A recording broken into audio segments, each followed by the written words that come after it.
Good afternoon, everyone. Nice to see a jam-packed hall and hope everyone's had a good lunch. We are very excited to have in our midst and are really honored to have Dr. Rajkumar Mani in our midst. He is the clinical director and chairman of and he works in critical care and pulmonology in the Yashoda Super Specialty Hospital in Ghaziabad in UP.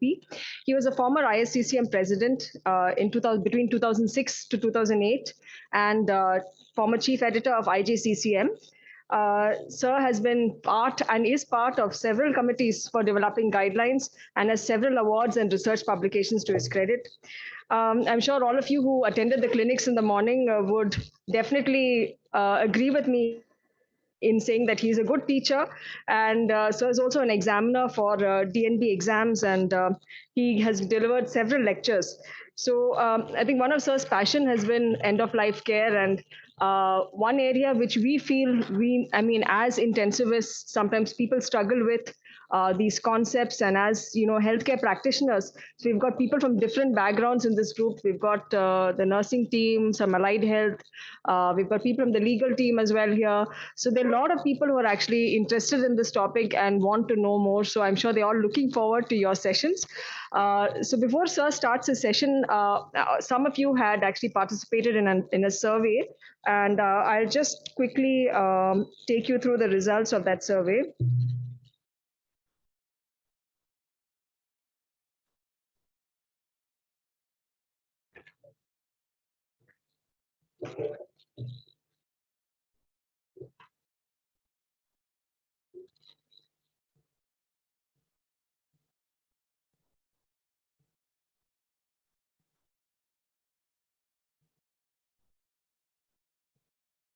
Okay, so this survey, we actually got the idea of doing the survey not from us, but from who had sent us one of his sessions where they did a survey to actually get a sense of where the community is at and what do people think about end of life survey.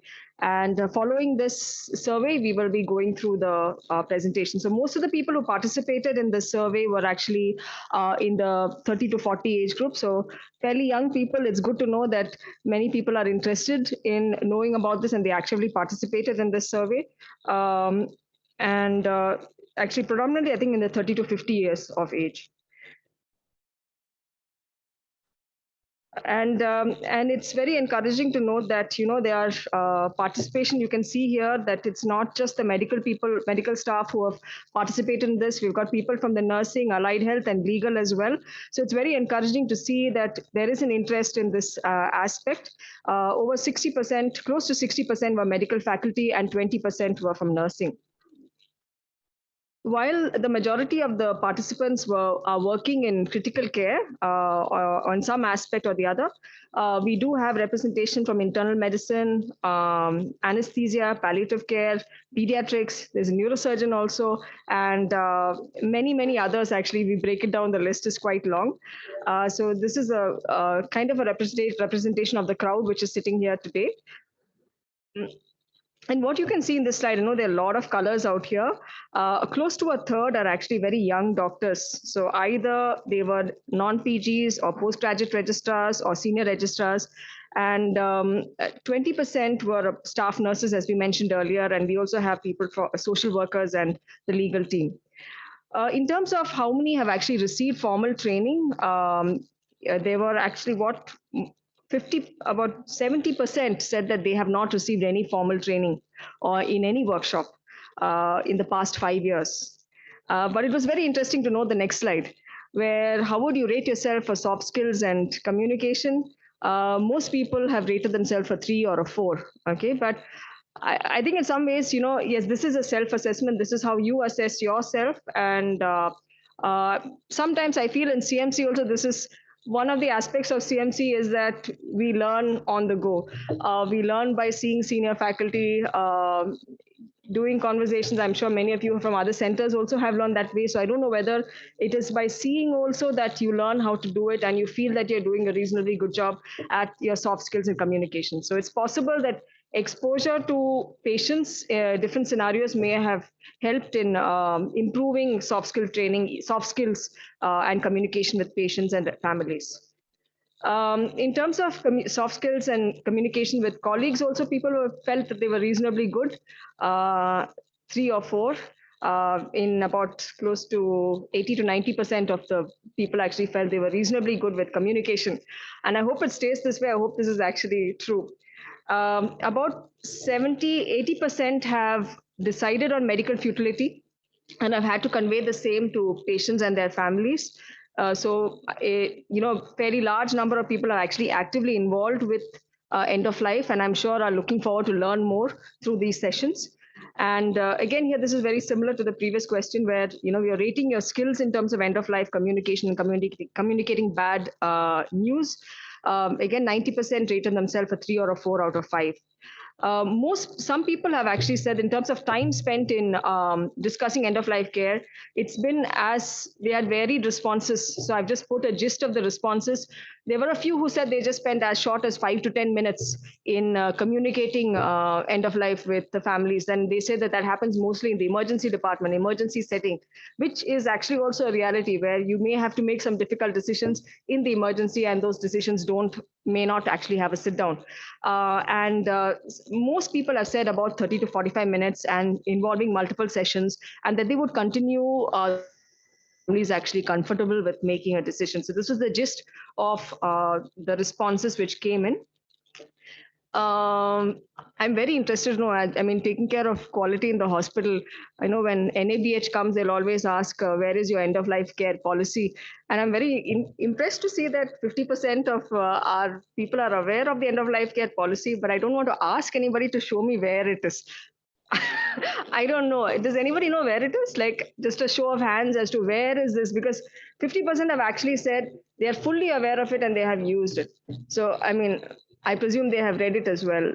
Does anyone know? Is it there? Is it written down in CMC? Those of you up in CMC, anyone has read it? Is it there? The nurses will know. Where is it written?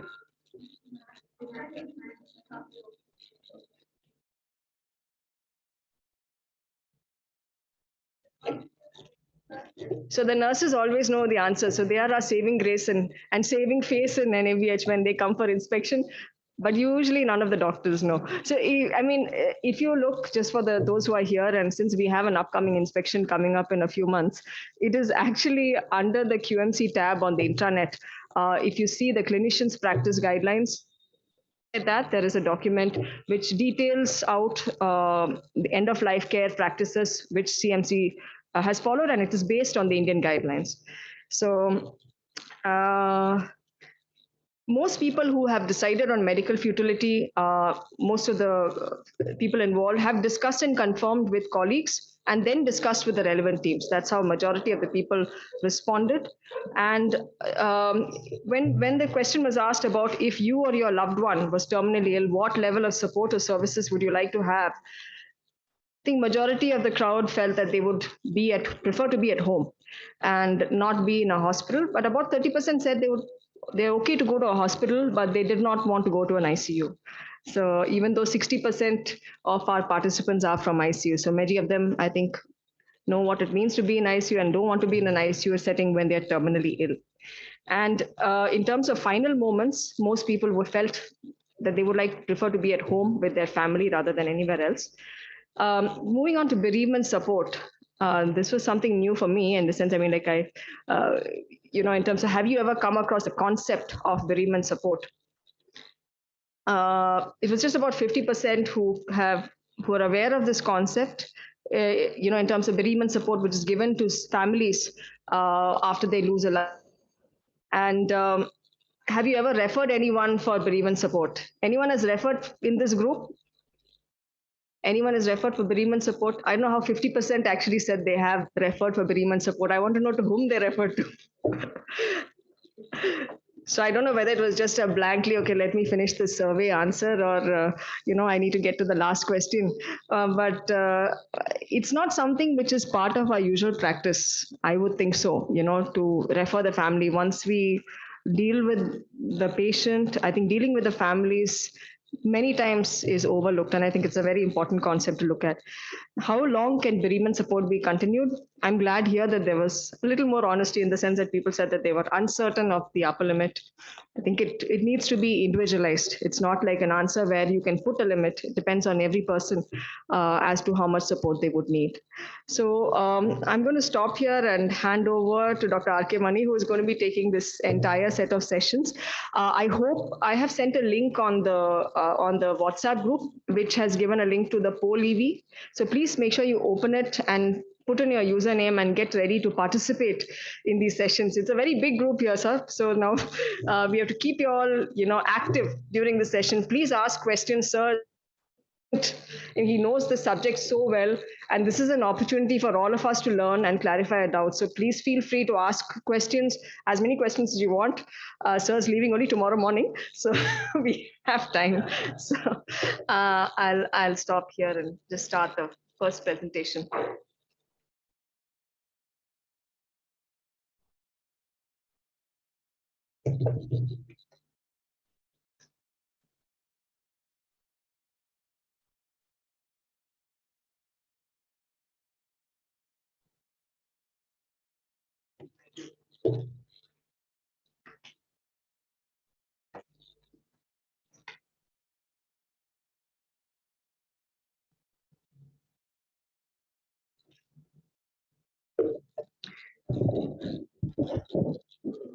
Thank you, Dr. J.V. Peter, CMC Vellore, Benila Chaco, for this opportunity to discuss a topic which is extremely close to my heart.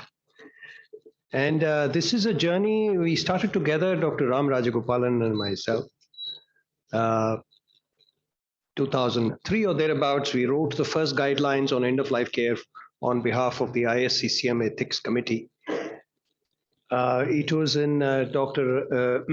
Rajagopalan's presidency that this the first public end-of-life care document, dated 2005, appeared in print in IJCCM. So, sorry, there is a phone.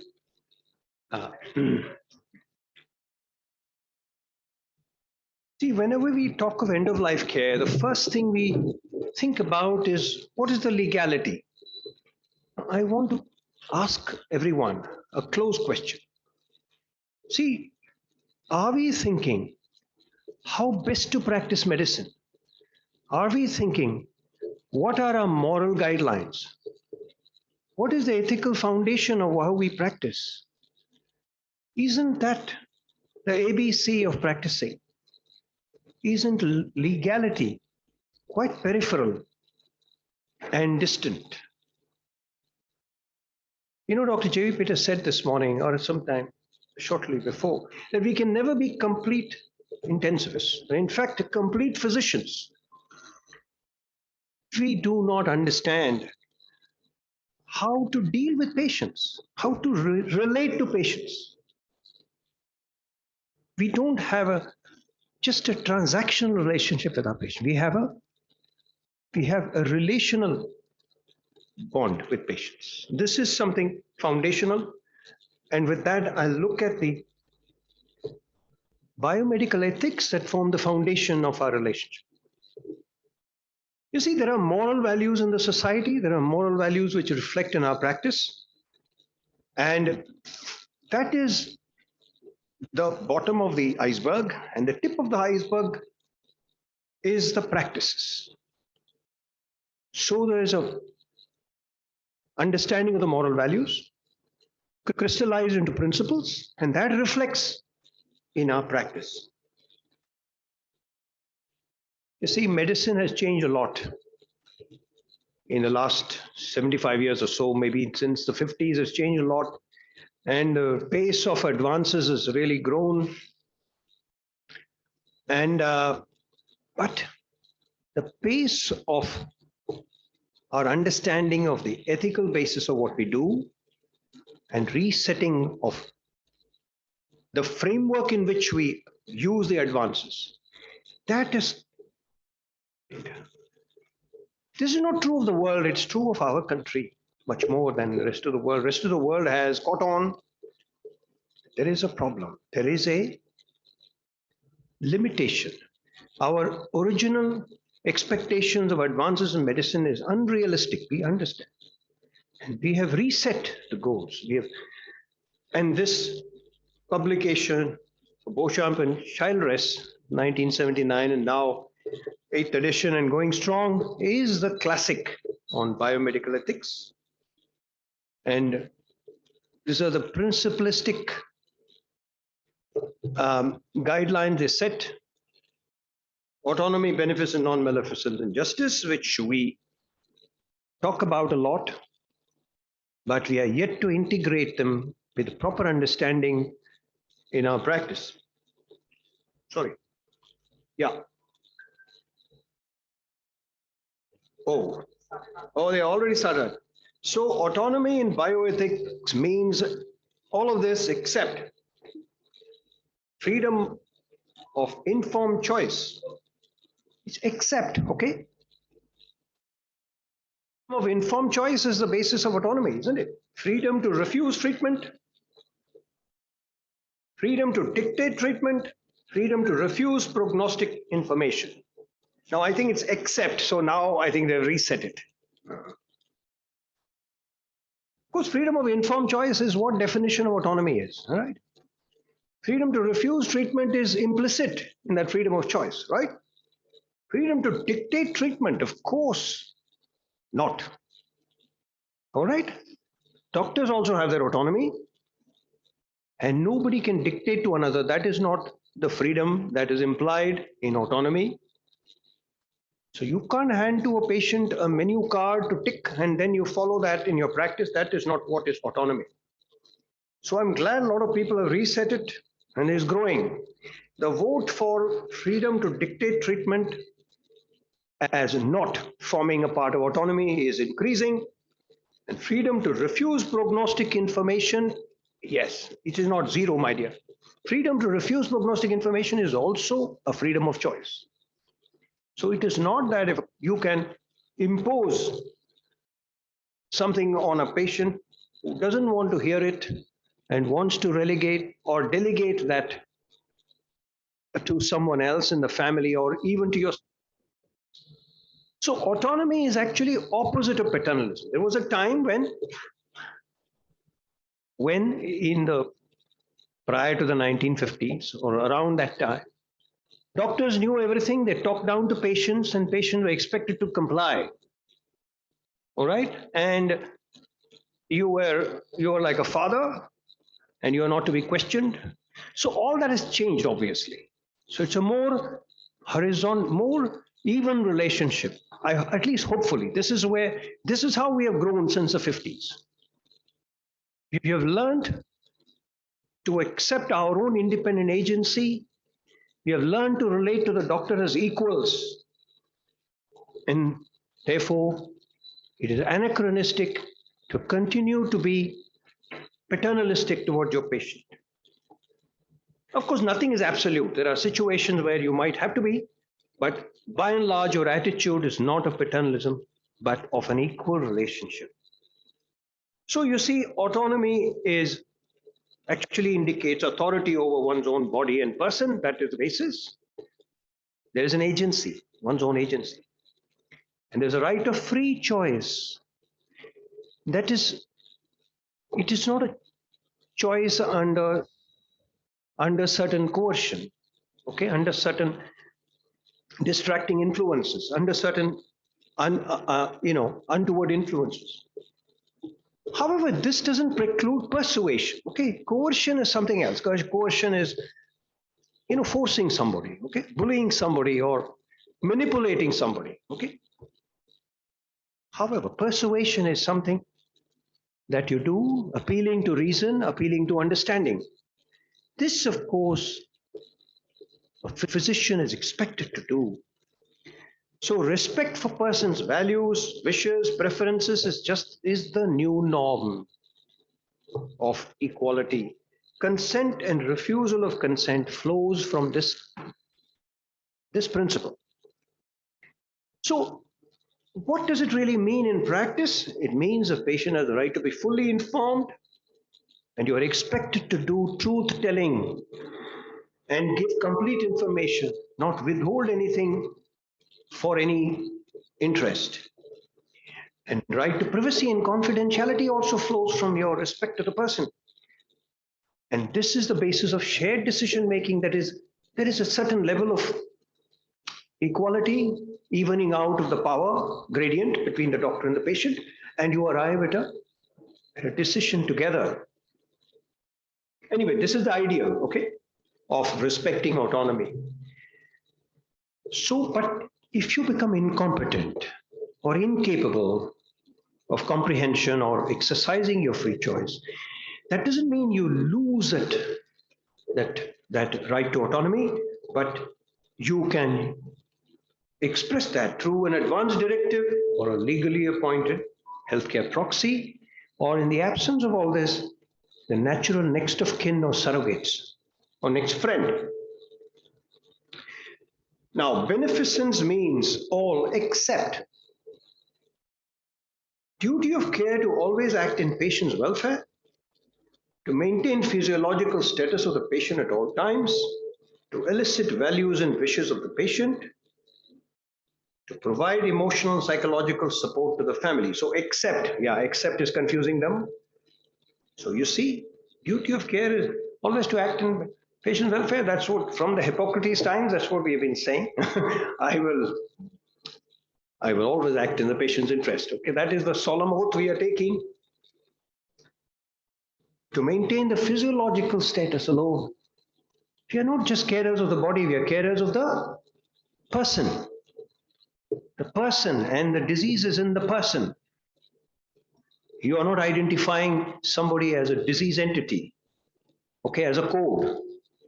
It's a person in whom the disease is taking place. So that is not it, okay, just to maintain the physiological status. To elicit values and wishes of the patient, obviously, otherwise, how would you get to know the patient as a person? So this is very important. And to provide emotional, psychological support to the patient and family, this is also respecting values and wishes. It's also respecting autonomy.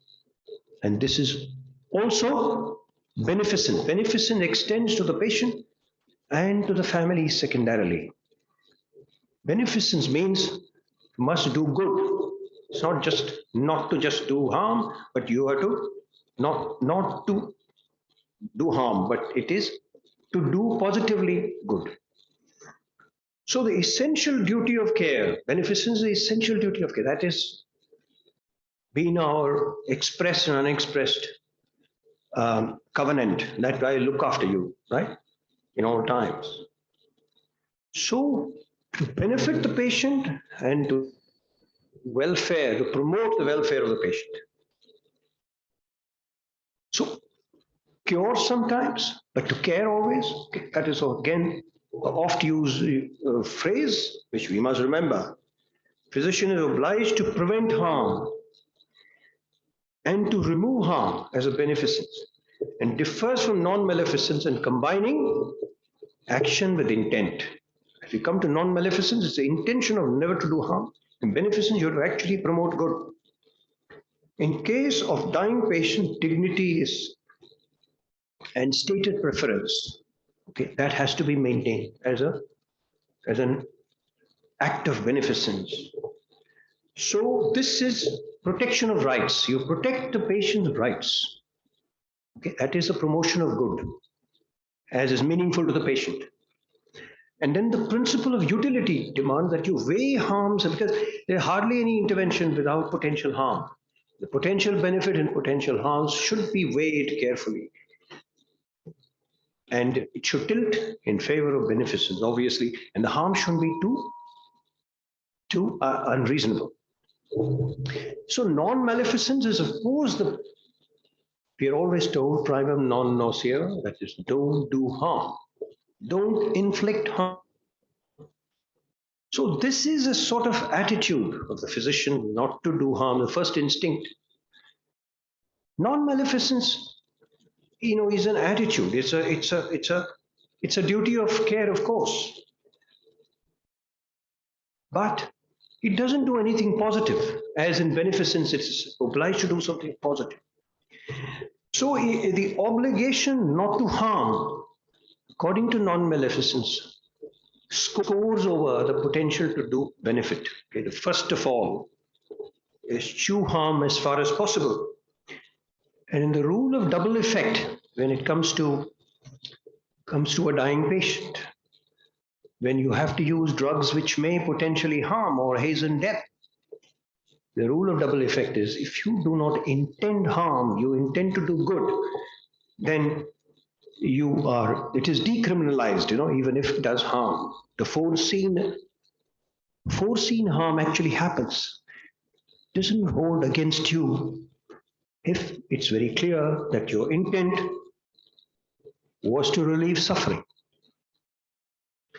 Justice is often less discussed. It's extremely important to realize that we as physicians to discriminate on any basis. Okay, this is also a very, very basic attitude of physicians. You can't discriminate on any gender or race or caste, creed, religion, politics, or political views, or LGBTQ plus. Okay, they are all the same to you, and it also means equitable distribution of resources. This is a hard one to do as an individual. This depends on the ecosystem you live in. It depends on the political policies. Disproportionate care, we must remember, which is so rife these days, actually harms this interest of equitable distribution and reasonable access to health care. We saw during COVID times, much against our instincts, we had to ration care. In fact, part of the instinct is to reuse resources properly, to benefit the maximum number of people. And the salvageable people get the first access. But we saw all this in COVID. Only thing justice says is be fair and just. Whatever you do, let it be transparent. Let it be properly discussed. Let there be a consensus that you have formed yourself. Best interest means what? It means you conferred, okay, amongst yourself and with the family and arrived at an action which weighs properly. This is for an incompetent patient, okay? Otherwise, you can ask directly the patient. But you have to decide on behalf of the patient.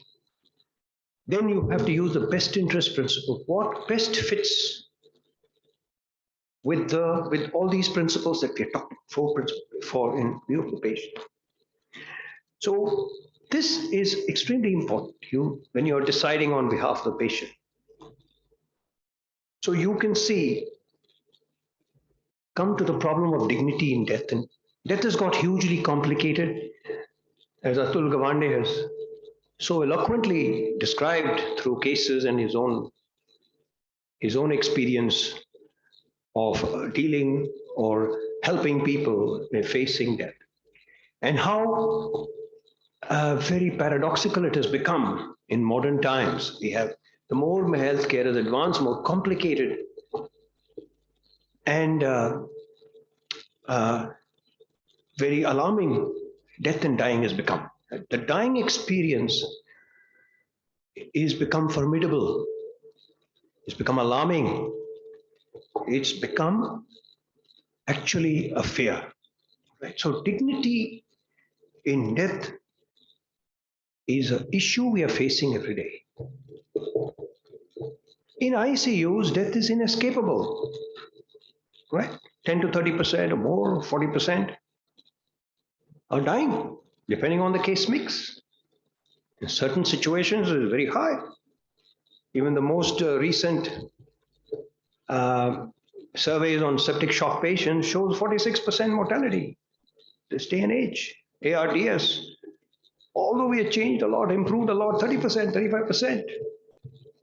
And certain subsets even much higher. So do you mean to say half the patients we are not going to deal with thoughtfully? And we know only the curative trajectory? What happens if you run aground? Are you not going to care? See, above all, care is the promise. you can see that not everybody is on the same point. Okay, you see patients at different points, or during the clinical course they pass through several points. This is the SCCM model. It's also a nice model. Okay, the National Institute of Clinical Excellence in UK model. So you can see in curative care, firstly, when patient enters the ICU, it's not working. Anyway, so first you go all out into the curative intent. And then as you realize, it comes down the curative intent, and then it takes. It's not that palliative care is not there at the outset. Palliative care exists in all phases. We are giving analgesia, we're giving sedation. All this is a part of palliative care. You are trying to reduce the conditions that favor delirium occurrence. All this is a part of palliative care. And so this gives way to more and more component of palliative care. And then at the point of EOLC, which is a red band, is wholly a switch over, a paradigm shift from curative to palliative care. And all this requires skills. So an intensivist cannot just talk about skills for rescue and cure. The skills of palliative care, which is not just for palliative care specialists. There are palliative care integrated into it.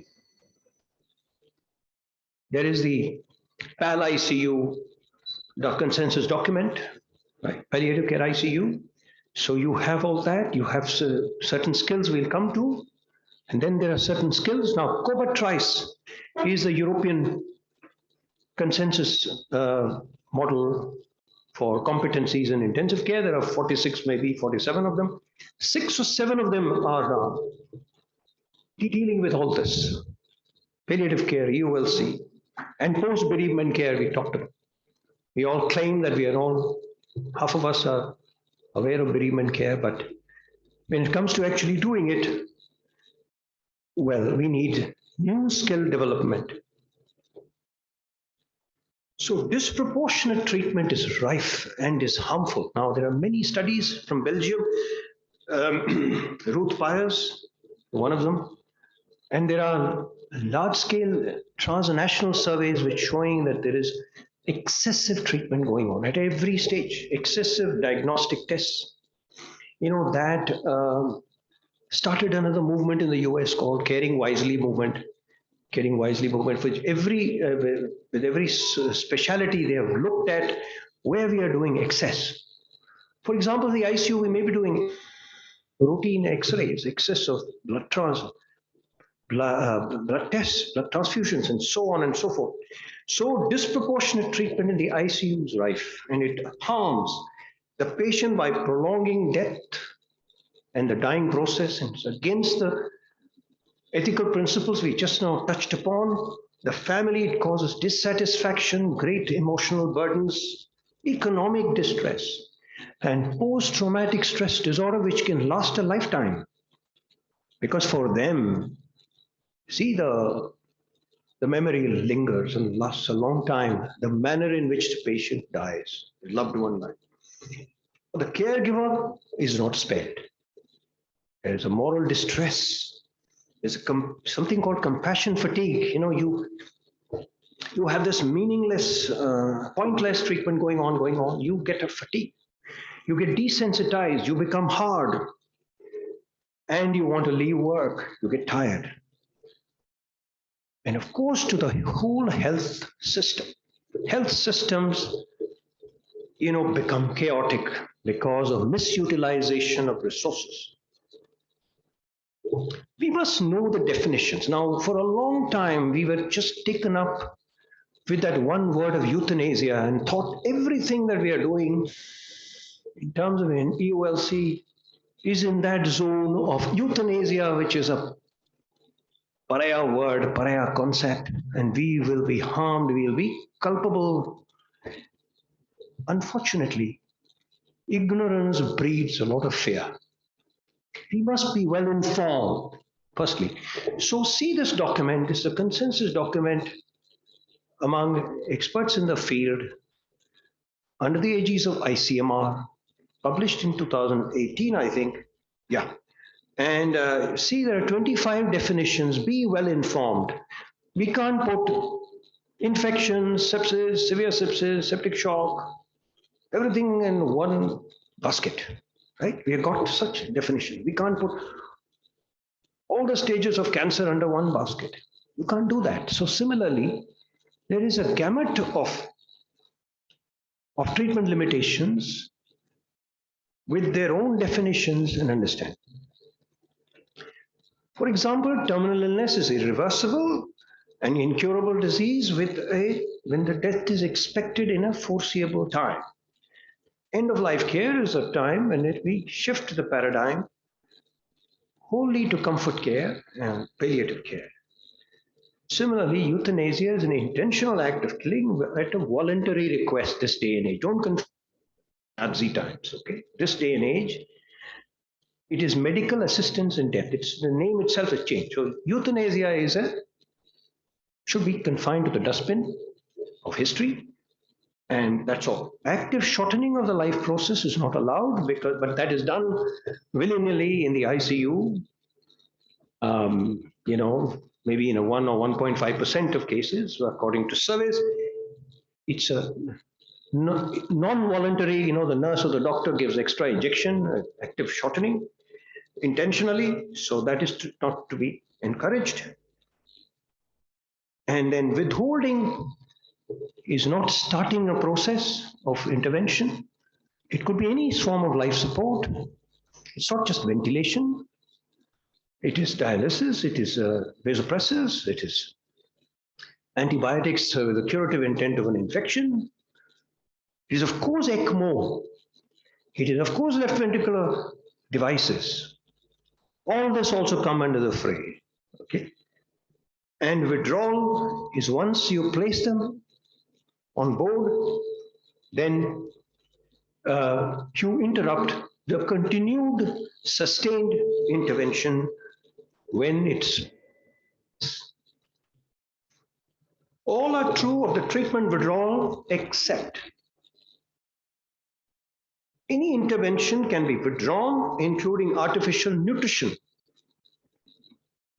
Withdrawal is regarded ethically different from withholding. 100%, I'm proud of you, my dear friends.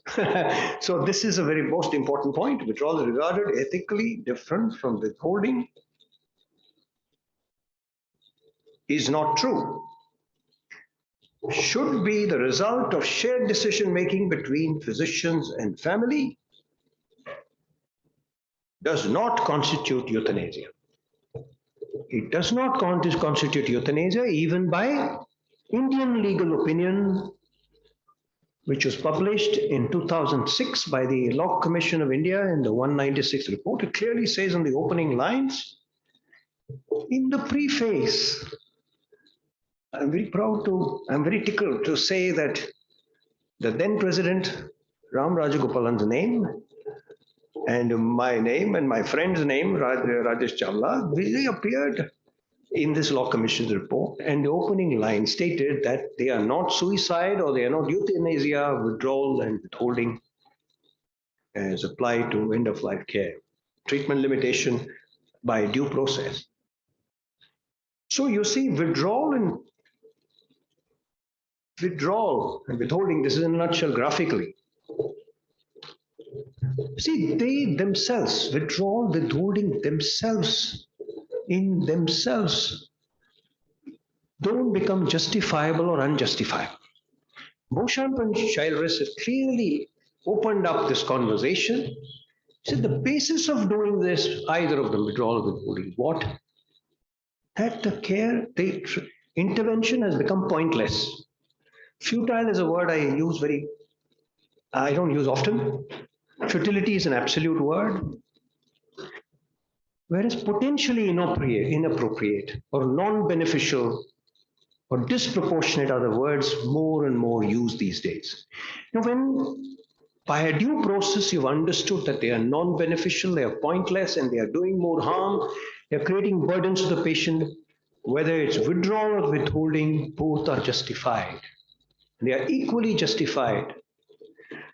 So the authority on bioethics has clearly declared them to be equivalent and with no difference. In fact, they argue against having a bias in favor of withholding,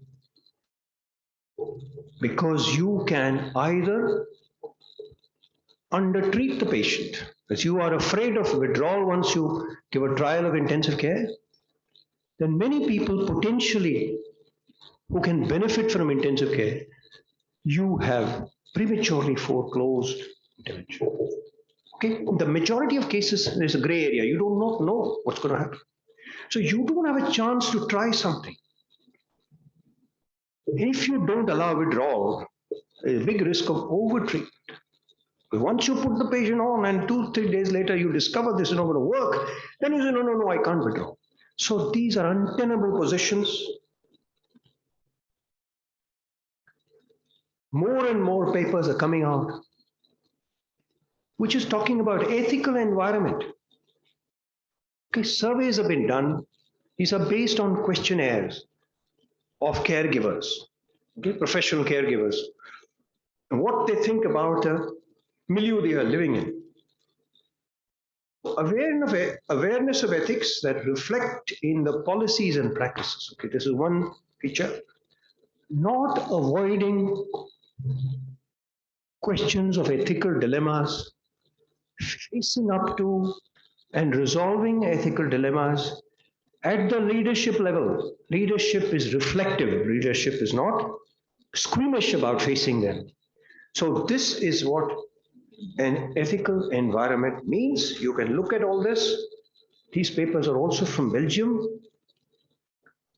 And the same paper talks about the impact of poor ethical climate. They have scored in 6 features. They've scored the ethical climate, and they have compared what happens if the ethical climate is poor. There are practices incompatible with ethical principles, low frequency and quality of end-of-life decisions, patient and family dissatisfaction, caregiver moral distress, and the intention to leave are the effects of poor ethical climate. So don't we want to have a good ethical climate, both for our patients and for our colleagues and ourselves? So these are not possible unless you understand deeply what are the ethical challenges, and you have a strategy, a policy, and a training in facing up. End-of-life decisions are based on the following, except patient autonomy. Of course, all of this is a lot of talk about autonomy. Economic status of the patient. I'm so glad in this beautiful institution, majority do not believe that economics should be the basis of an end-of-life decision. Although in practice, I agree, it's extremely difficult to take the economics out of it. But that is not our primary attention. Primary attention is the suffering of the patient. Primary attention is what is professional. Primary attention is what is appropriate and not appropriate. You can have alternatives to make it economically viable, okay? Either within the system or identify another system to move the patient. It's not acceptable to make that the basis of a treatment limiting decision. The basis is those principles that we have been talking about. So the first part of this talk, I will conclude by saying that education and training in ethical practice is needed, as there is increasing complexity of medical interventions. Nothing works if there is no framework. Without checks and balances, you can't have just one-sided thing. You have on the one side, increasing complexity of intervention, increasing sophistication, increasing cost, and you don't have a framework in which to cast them. Physician-patient relationship is fiduciary, therefore it's relational, not transactional. And all decisions are to be balanced between the 4 principles. Repeatedly, I've managed to read this Pretty difficult book to follow twice or thrice. Beauchamp and Child, repeatedly they say, please don't give primacy of one over the other of these principles. Balance them. Please balance them. You cannot have a perfect solution, but try to fit all these principles and you will perhaps find a solution which is satisfactory to you and the patient. All right. Now, anybody with a question on this first part? Or any comment or anything? Okay, right now, okay, just to be the devil's advocate over here, okay, because I think you put the idea of fiduciary in a very small print in the last slide. I think we sort of underemphasize the role of our fiduciary interest. See, when there is a basic obligation, patient-physician relationship, where there's an expectation that the physician knows more than the patient, and that he will exercise his best, decision-making capacity in favor of handling the patient. There's no question about it. So very often when you talk about that, that comes directly in conflict with the principle of autonomy, where the expectation is that the patient can dominate in the decision-making. Okay, I'll give you a very classic example. Okay, just take a patient with severe septic shock who's already on 3 times the dose of vasopressors on him right now, and is barely holding an adequate enough perfusion. Probably going to die within the next few minutes. And you go and talk to the family, and they say, "Oh, if he dies, you want you to do CPR right now." Couldn't that be that kind of a decision making? Is sort of an autonomous decision making, but it is not based on a reasonable enough understanding. Under those conditions, shouldn't sometimes we sacrifice this total importance of autonomy? Shouldn't we impose our own decision making in this? Or should we be going and discussing it? The basic principle that you're saying to be some kind of a consensus. But sometimes consensus cannot be arrived at. Not to, even among our own colleagues, when I deal with people who are not in intensive care, their ability to understand some of the concepts that we are dealing with is a little shady. I mean, it's a little difficult for us to express that clear enough. So shouldn't we be imposing some of our ideals on this? Very provocative question. Ram is true to his devil's advocacy.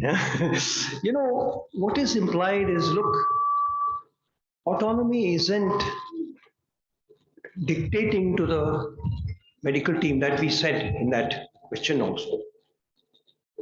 It's not dictating. Autonomy is not something, of a right in the absolute sense. Autonomy is an important, we have also said in the end that all these principles have to be integrated. See, beneficence demands that we do not just listen to the patient and do or not do something. Beneficence also demands that we don't take the patient for granted, we try and explain repeatedly if required. What you do or don't do is a medical decision. Neither the patient nor a judge in the High Court is going to decide. It is you who is going to decide. This confidence you must have if you must practice beneficence, right? And beneficence is as important as autonomy as this. Sometimes these can't be looked at in absolute compartments. They are circles which must meet at some point. So as an example he has given, they want a CPR. Usually the CPR decision should not be taken at the point of cardiac arrest. We will come to that. When we get good at combining autonomy and beneficence, we are going to anticipate these and we are going to discuss. Give yourself and the patient the opportunity to understand and participate properly. Autonomy is only on the basis of completeness of information, not partial information, not partial understanding. So it is a utopian idea. You see, we think utopia means something which cannot be realized, okay? It is just an abstract concept. But the newer philosophers of modern times, Rawls being one of them, I think he's a UK philosopher, who's talked about realistic utopia. Realistic utopias, what is doable? Okay, these are doable. Communicating properly, okay, anticipating issues, and then opening up a conversation are doable. Now, where is the next talk?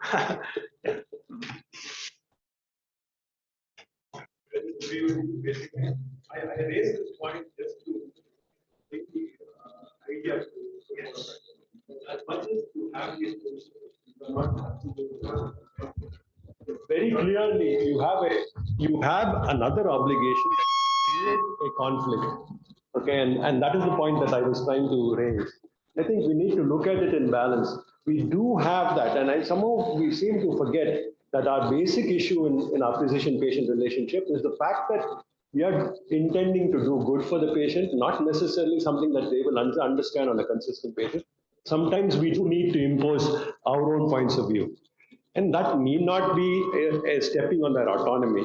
It can be, to a great extent, compromised by discussion, trying to emphasize the importance. I'm not denying that that should be stepped over, but I'm just raising that point that we keep forgetting that fiduciary responsibilities are far higher, or probably as equal as these four principles are. Equal. It's an equal responsibility.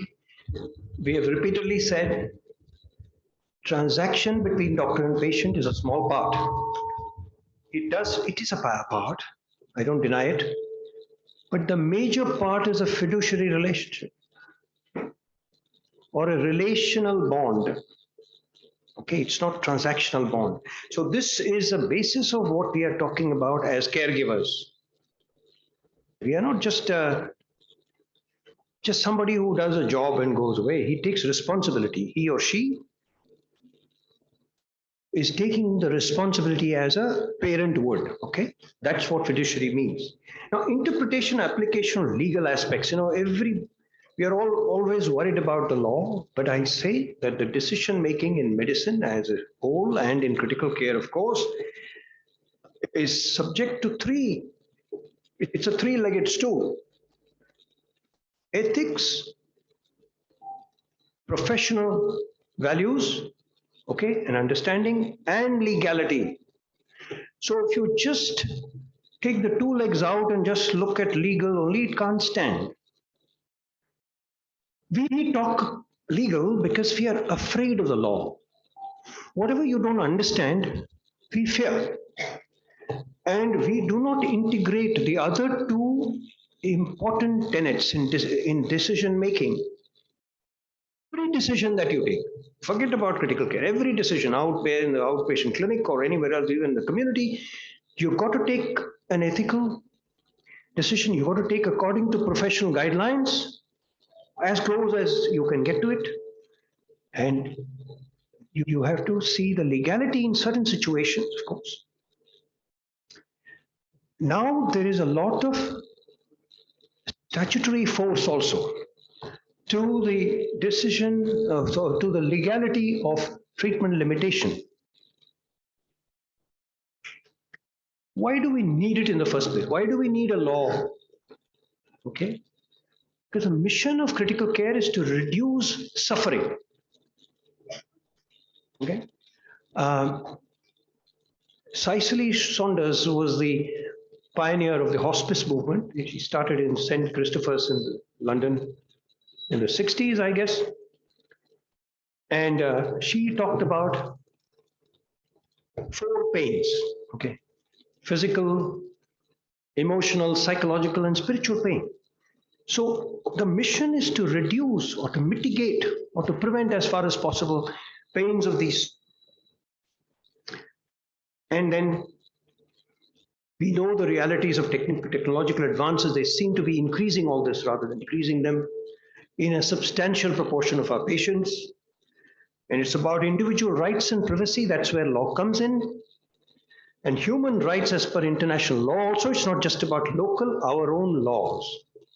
We are also signatory to the International Covenant of Human Rights. And the quality of death and dying is real and increasingly talked about in the last 3 decades or so. In fact, talking about the dignity of death started with Elizabeth Kubler-Ross in the late 50s and 60s. She studied patients admitted in the hospital with cancer and recorded their experiences. The patients as well as the families, about 200 of these recorded and carefully analyzed the videotape, the audio tapes. And they understood that there is a great deal of suffering. Okay? And many of the suffering is because of inability to face death and face loss. There is denial, there is anger, there is bargaining, there is depression, and finally reconciliation or acceptance. So in more or less fashion, these 5 phases of grief goes on. And when there is an anticipated loss, as in the ICU, the family goes through this vortex of emotions and you have to guide them through this. And many of our breakdown in communication is because we do not have a professional understanding of what grief or anticipated grief is. So these definitions you must understand, and you will find them in the ICMR definitions document. Advanced medical directive is one I have not defined so far. In anticipation of loss of capacity, when they can directly refuse treatment or accept treatment or have the ability to choose, you have the right now to execute a document where you can spell out what you want or not want done. And you can also appoint a legally authorized proxy for yourself. Now, the downside of AMD is that people are unable to connect to what might happen. They vaguely understand. And when they actually confront with a situation, their attitude may be different. Therefore, advanced medical directive is of no use unless it is supported by conversations which start early. So this is called advanced care planning, in which, for example, in cancer, you've got an advanced cancer, you can anticipate these things can happen. Then you give the patient an opportunity, a gentle, caring environment, which may be multi-professional, physician, nurse, a social worker, or a psychologist, or counselor. You have an opportunity for a conversation and to prepare for what you can do. So in a well-informed manner, if this document is executed, then it's very effective. You want to know whether these are legal or non-legal, withdrawal, withholding? The resounding answer is yes.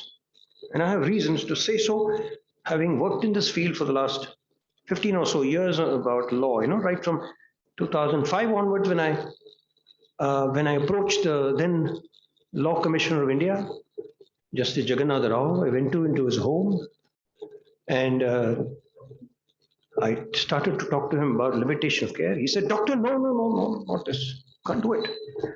Yes, you can't." I said, "Sir, please give me a hearing. We'll just, give me 15 minutes." Then I explained to him the circumstances in which patients suffer a lot. Then after a couple of days, he phoned me. He said he talked to his wife, who was a gynecologist, now retired. And she told me, no, this makes sense.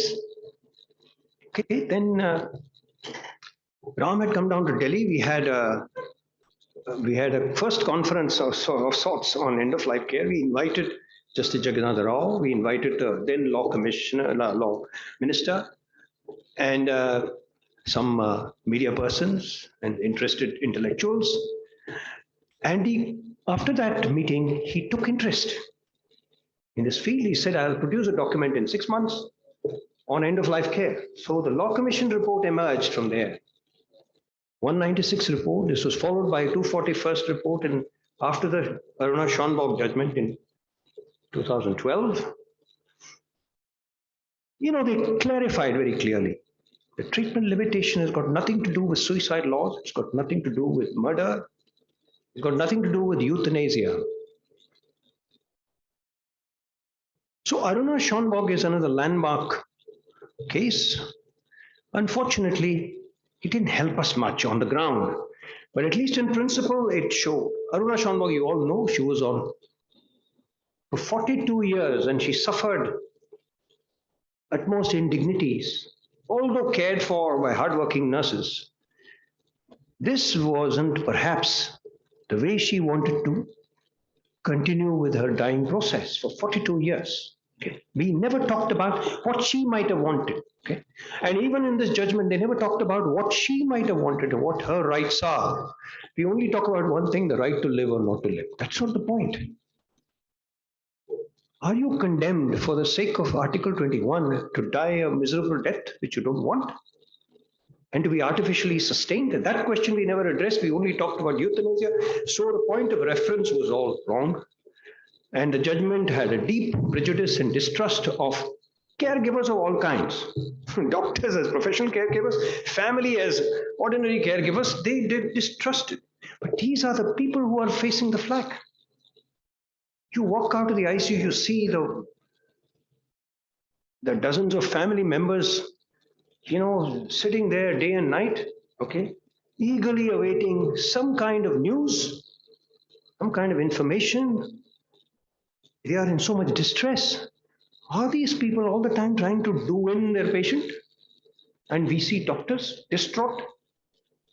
I mean, overnight, I have myself stayed awake many times in my younger days, okay, and less disillusioned state. So I never had this going through my mind, how I have to do in my patient and do some kind of, plotting. Huh? So this is not our usual behavior, but the unusual, what can you say, the deviant behavior has been discussed more in the courts than the usual experience. Next landmark case was in 2017, is extremely important to all of us as citizens. Justice Puttaswamy versus the Union of India. We have the right to privacy as an inalienable right. Okay, right to privacy. It's an independent fundamental right, we must all know. Where the state can't impinge on your space. And Justice Chalameshwar clearly said, this is a right to privacy of choice. And this will impact treatment limitation in medicine. He mentioned at that time, even though this is all about privacy in general.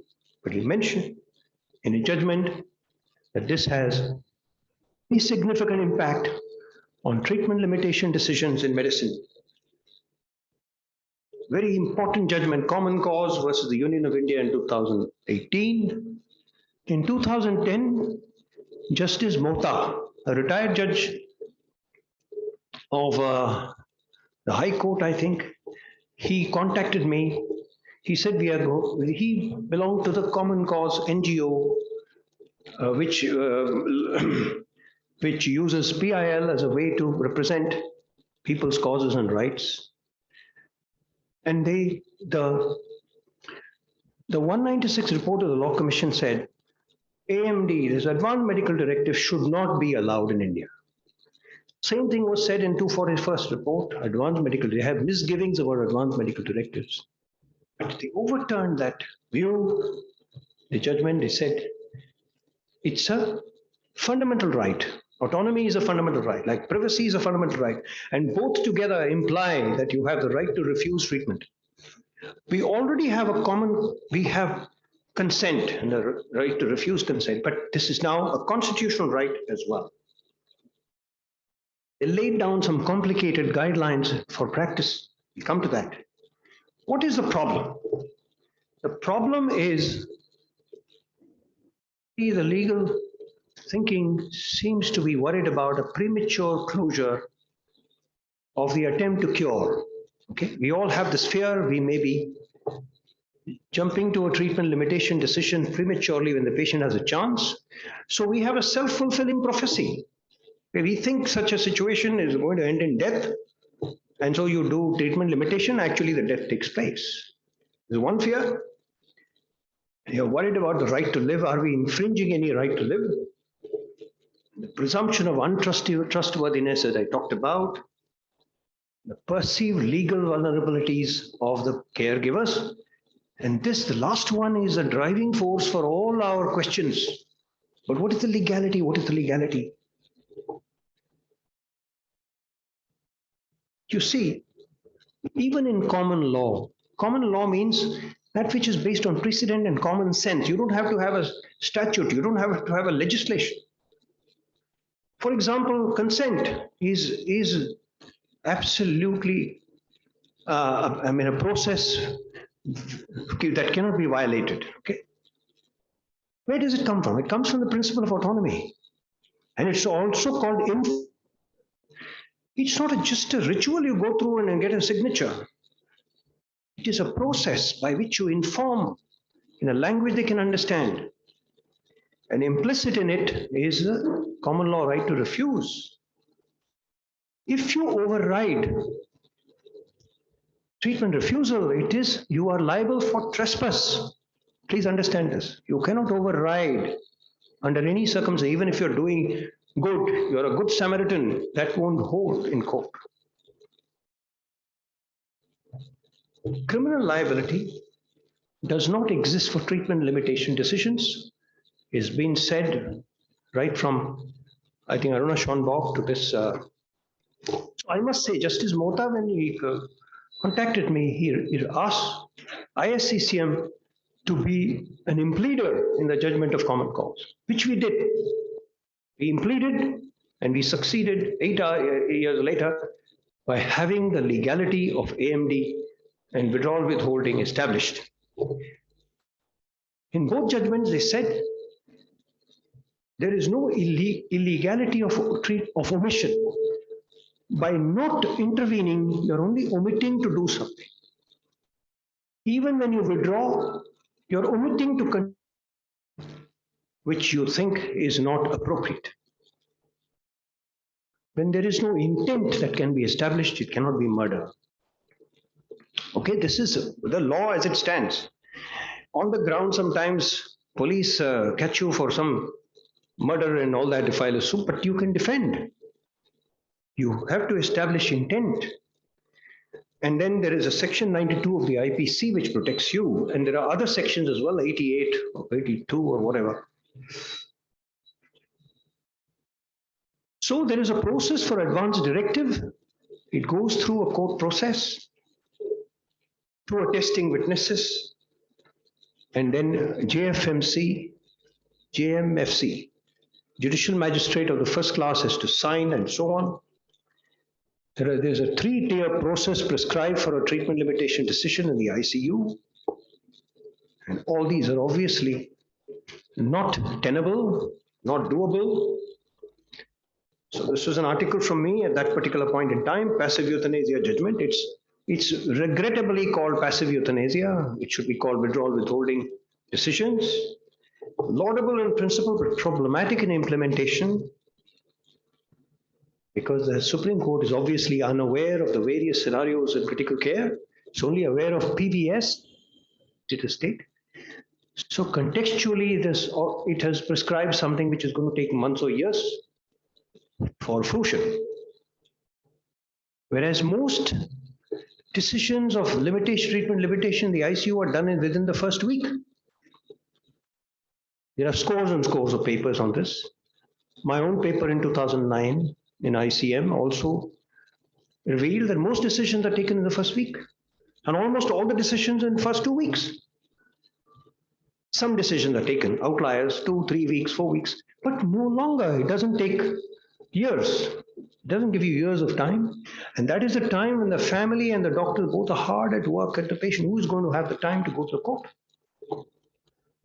So circumstances not considered in statute law is subject to common law. That is the value. We have already a common law right to refuse. So we don't need to just look too far and be unrealistically devoted to the prescription by the Supreme Court. The vexed issue of the law is it's constitutionally valid, but they've said to uphold autonomy and privacy of the patient. How do you do the both when you have a procedure which doesn't allow? It actually hampers this practice. But foregoing of life support in the world is extremely common. There are surveys in Europe which show ethical studies, and there are various surveys in the US and around the world which reveals that it's getting easier and easier to do treatment limitation decisions.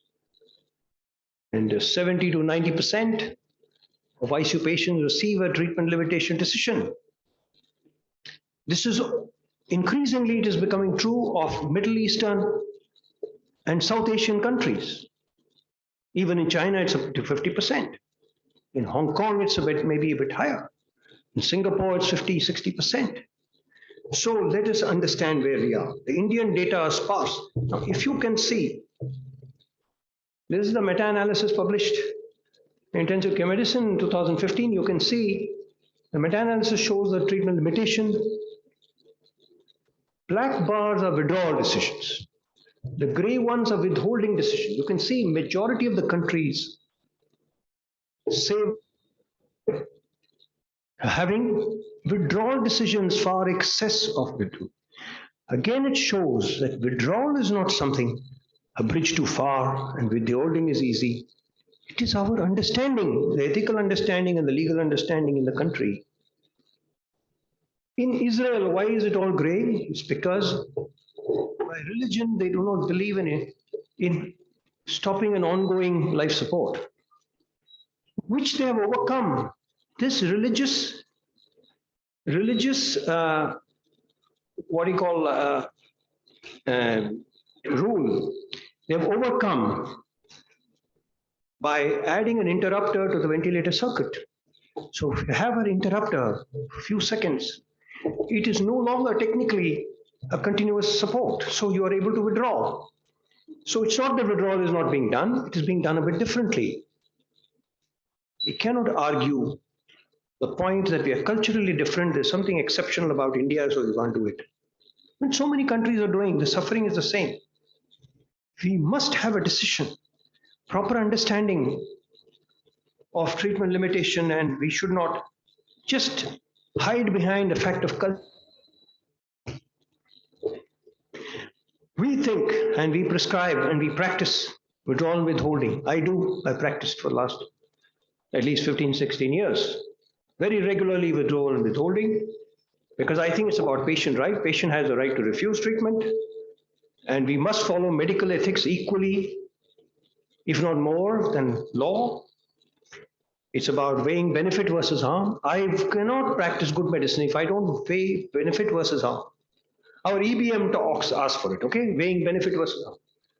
Evidence-based medicine wants us to practice according to the highest, best evidence available, also according to the eliciting of preference by the patient. Both go together.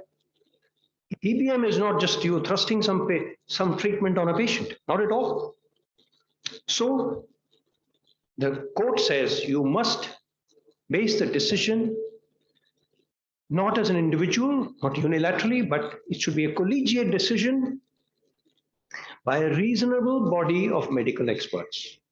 So collective decision, a guideline is also a reasonable body of medical experts.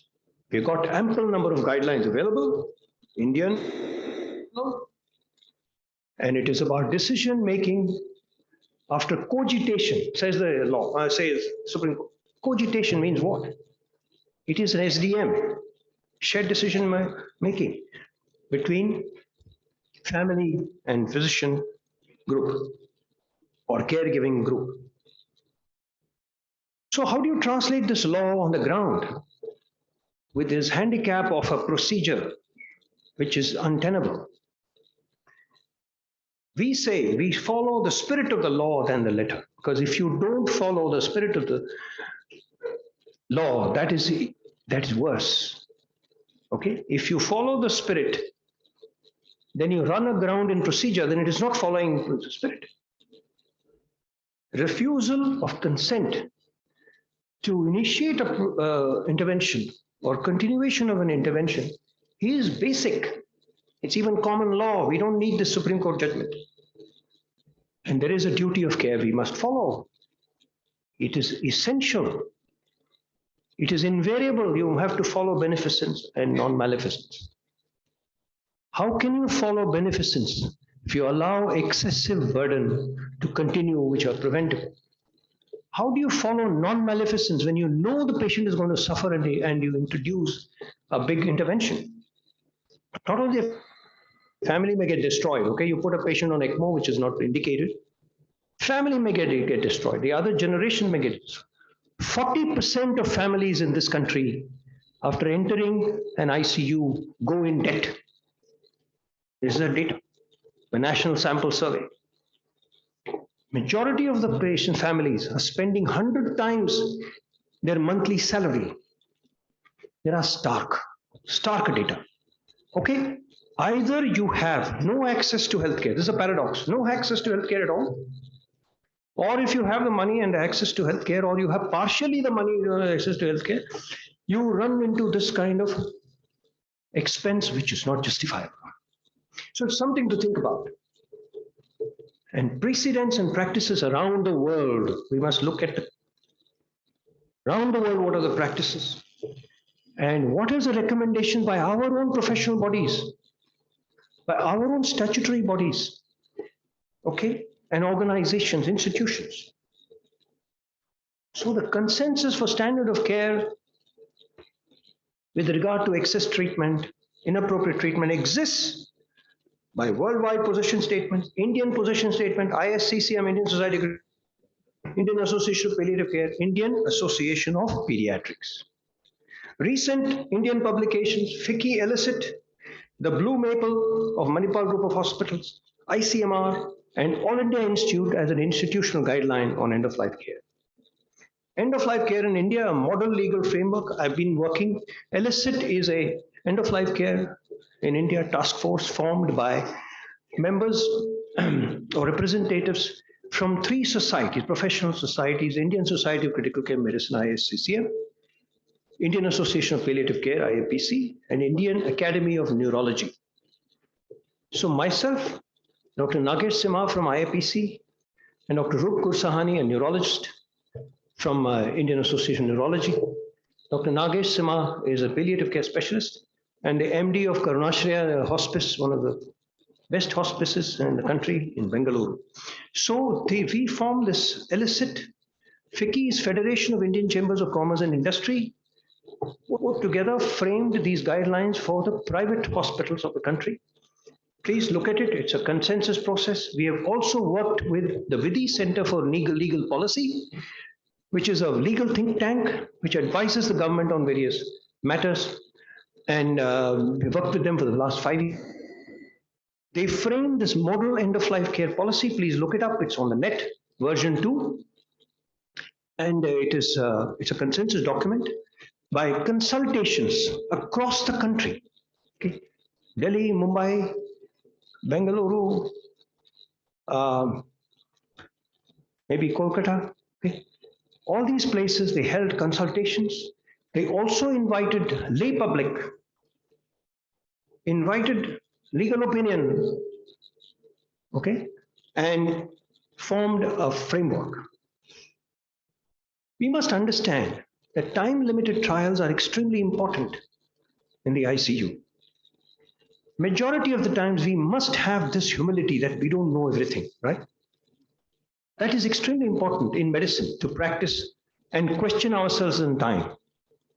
We cannot know 100%, except in a few cases, whether it's going to benefit the patient or not going to benefit. When you are not sure, you don't have to take a decision, one-time decision. You can take a decision in stages. You can have a time-limited trial. You set a time limit over which a trial of intensive care will be applied, and at the end of which, how you're going to shift the paradigm. So this is the usual case, so that it allows families to come to terms. As I said, they have a great difficulty when they anticipate loss, okay, the grief reaction. So denial, anger, it passes off. Then they settle down to a more reasonable conversation. So you must allow for time. And even the professional group themselves, I'm not 100% sure what's going to happen. I may not be able to take my colleagues along even if I'm sure. So we must allow time both sides. What is happening on the ground? There's the INDICAP study 1 and 2 by the ISCCM conducted across India of a point prevalence study. In the second one, it was stretched over 4 months point prevalence study. So over a 10-year period, terminal discharges, euphemism for LAMA, only increased in this country. From 5% to 7.5% of admissions are going LAMA. 70% of deaths are with no form of treatment limitation. The end-of-life guidelines are not being followed by the majority of our ICUs. 80% of these ICUs are in the private sector. We don't have much data from the government, but I think it's reflecting the general apathy towards end-of-life care. Both Ram and I have advocated against this malpractice of LAMA. It's a pernicious practice. It's like washing off from the responsibility of the patient when you're confronted with an ethical dilemma, you're confronted with a seemingly insurmountable situation with the patient. It's a running away from legal liabilities, or it is not a patient-centric practice. It's a self-centric practice. If we want to protect ourselves from the law, from implications being culpable by law, but just by escaping, you don't become a responsible person, or you escape any kind of legal liability. In a widely publicized case, Adya Singh versus a hospital in Gurgaon, patient was a young girl of 14 after dengue and multiple organ failure. Family accepted that there is no hope, but they said they can't remove the supports. You have to. And the child was extubated in an ambulance in the midair, somewhere between two hospitals. So this was an extremely suffering associated death for the daughter, and the father is extremely angry with the whole profession, and this is culminated in a lawsuit of 10 crore. So don't think that LAMA is escaping from your responsibility is any solution. We are responsible people, we are intelligent people, we work with our brain and our heart, and if we don't have the courage and the capacity to work in the interest of the patient, we probably don't deserve to be where we are. So after the common cause judgment, these have been the developments in the advocacy for end-of-life care. The Indian Society of Critical Care Medicine, with the Vidhi Center for Legal Policy, has filed a clarification and simplification appeal in the Supreme Court, which has been admitted. And Supreme Court has directed the Ministry of Health and Family Welfare to sit with the stakeholders and resolve these issues. But that has never happened because it's stuck. But then came this order was passed in January or maybe February 2020.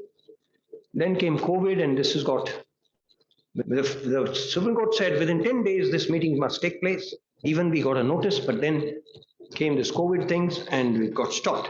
So I think it's time to revive this dialogue. So the model legal framework I've alluded to. So this leg of the talk I must conclude by saying recent Supreme Court landmark judgments have validated patient autonomy and the rights to advanced medical directive and the foregoing of life-prolonging treatment. Procedures recommended by the Supreme Court are problematic, and efforts to simplify them are on. The entire profession must be capable of advocacy for the right things. From our practice comes the laws. It's not the other way around. Supreme Court can't be influencing your practice.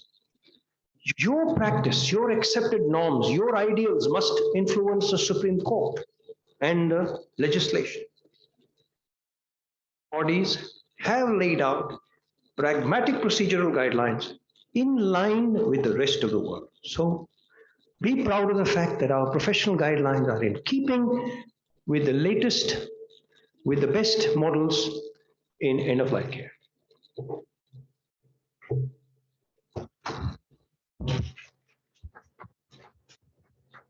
Any questions before we start the next session? Sorry, Dr. We'll give please. Dr. Arkim a little bit of a break from the legal team. Any questions on this topic or anyone other than Dr. Ram?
At home. And in fact, the definition of good death, there are about maybe 10, 11 items there. One of the prominent thing is dying at home. Around the world, enabling death at home has become a quality marker. So what we are doing is we only are aware of LAMA. We are not aware of discharging terminal discharges, which means that not signing a LAMA document, but taking charge, enabling this movement to home taking place.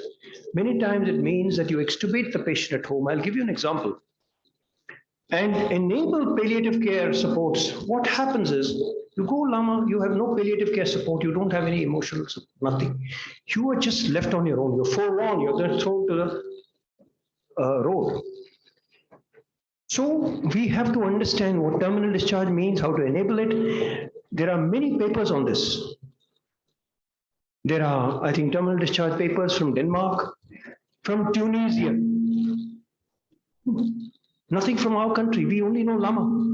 LAMA is an unusual practice in the circumstances that we have mentioned. It doesn't happen anywhere in the world. Okay, so this is time to look at ourselves. I want to show you a case study in this regard. Okay, terminal discharge, what it means. A holy man said to be 102 years old. Okay, said to be, you don't know the exact age. So I was involved in his care for ILD 10 years before this death took place. A holy man in Vrindavan. So he used to come to Delhi first. He got treatment from me, and he was on a tracheostomy and a peg for years. No, not at that time. We put him on it. I mean, he was put on it in another hospital. I have to look after. And we had long chats had a huge following, and hundreds of them were doctors. Doctors from prominent hospitals, Institute, PGI, Gangaram, prominent hospitals. So he was on home oxygen, dependent. He was worse over a few months. Then when I worked in Mathura, again they called me, they sought me out. I went to Vrindavan to see him. He was now in the very end stage. And they insisted on taking him to hospital. I made a passionate plea for let him remain in the ashram. But they wanted him there, they wanted to try. because there were not a lot of doctors now. Those now the family caregivers for him. Okay, he doesn't have his own family. So discuss end of life care. Treating team, my team was not for intubation. His age and the ILD is a contraindication to intubation at the stage of ILD. Repeated sessions of communication. Now, limitation of treatment. What do you do in this scenario? Intubate and ventilate and provide full support till the end. De-escalate treatment unilaterally. Do slow code. Negotiate with family for a reasonable solution. So intubate and ventilate against the professional conscience. De-escalate treatment unilaterally, again, no ethical or legal sanction. Slow CPR is what? Slow code is self-deception and deceiving the world. Okay, that is not a professional behavior worthy of any pride. Negotiate with the family, the most difficult. Negotiate with the family. Now, you can talk to lay people. You can't talk to doctors who are sold on the idea of intubation. So we arrived at a negotiation. I said, okay, time limited trial. 48 hours of intubation, ventilation to see what happens. If it doesn't improve by that time, well, we will do treatment limitation. In 2 days' time, they saw it's all just.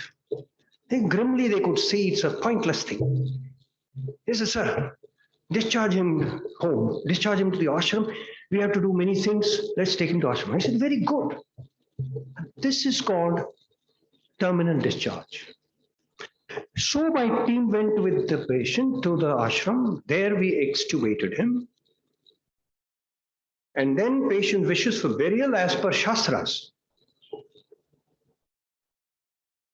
Now, a holy man, a personage, has a particular ritual of death.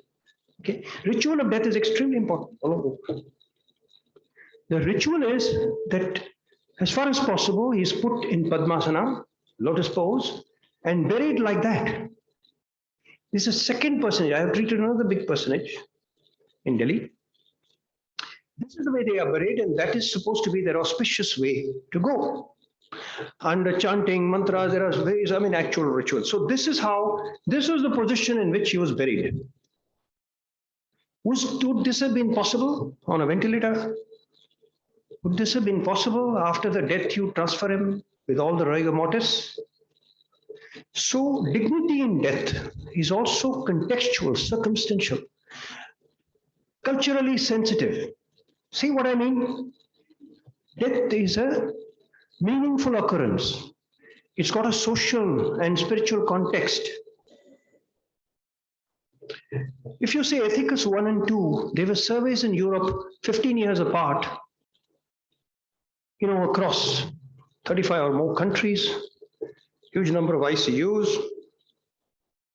Treatment limitations occurred more frequently.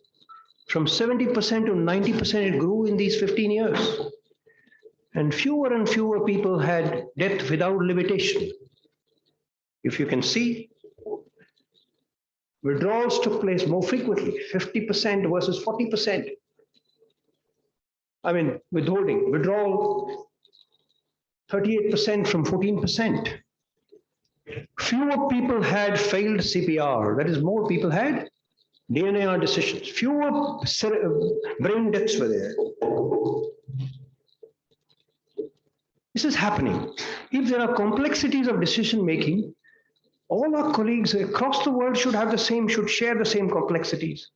Why are they able to resolve them? We are not able to resolve. Why are we stuck? We are not stuck to do the latest robotic surgery. We are not stuck to use the latest, drug in oncology. Okay, even to give 15 days of extra life.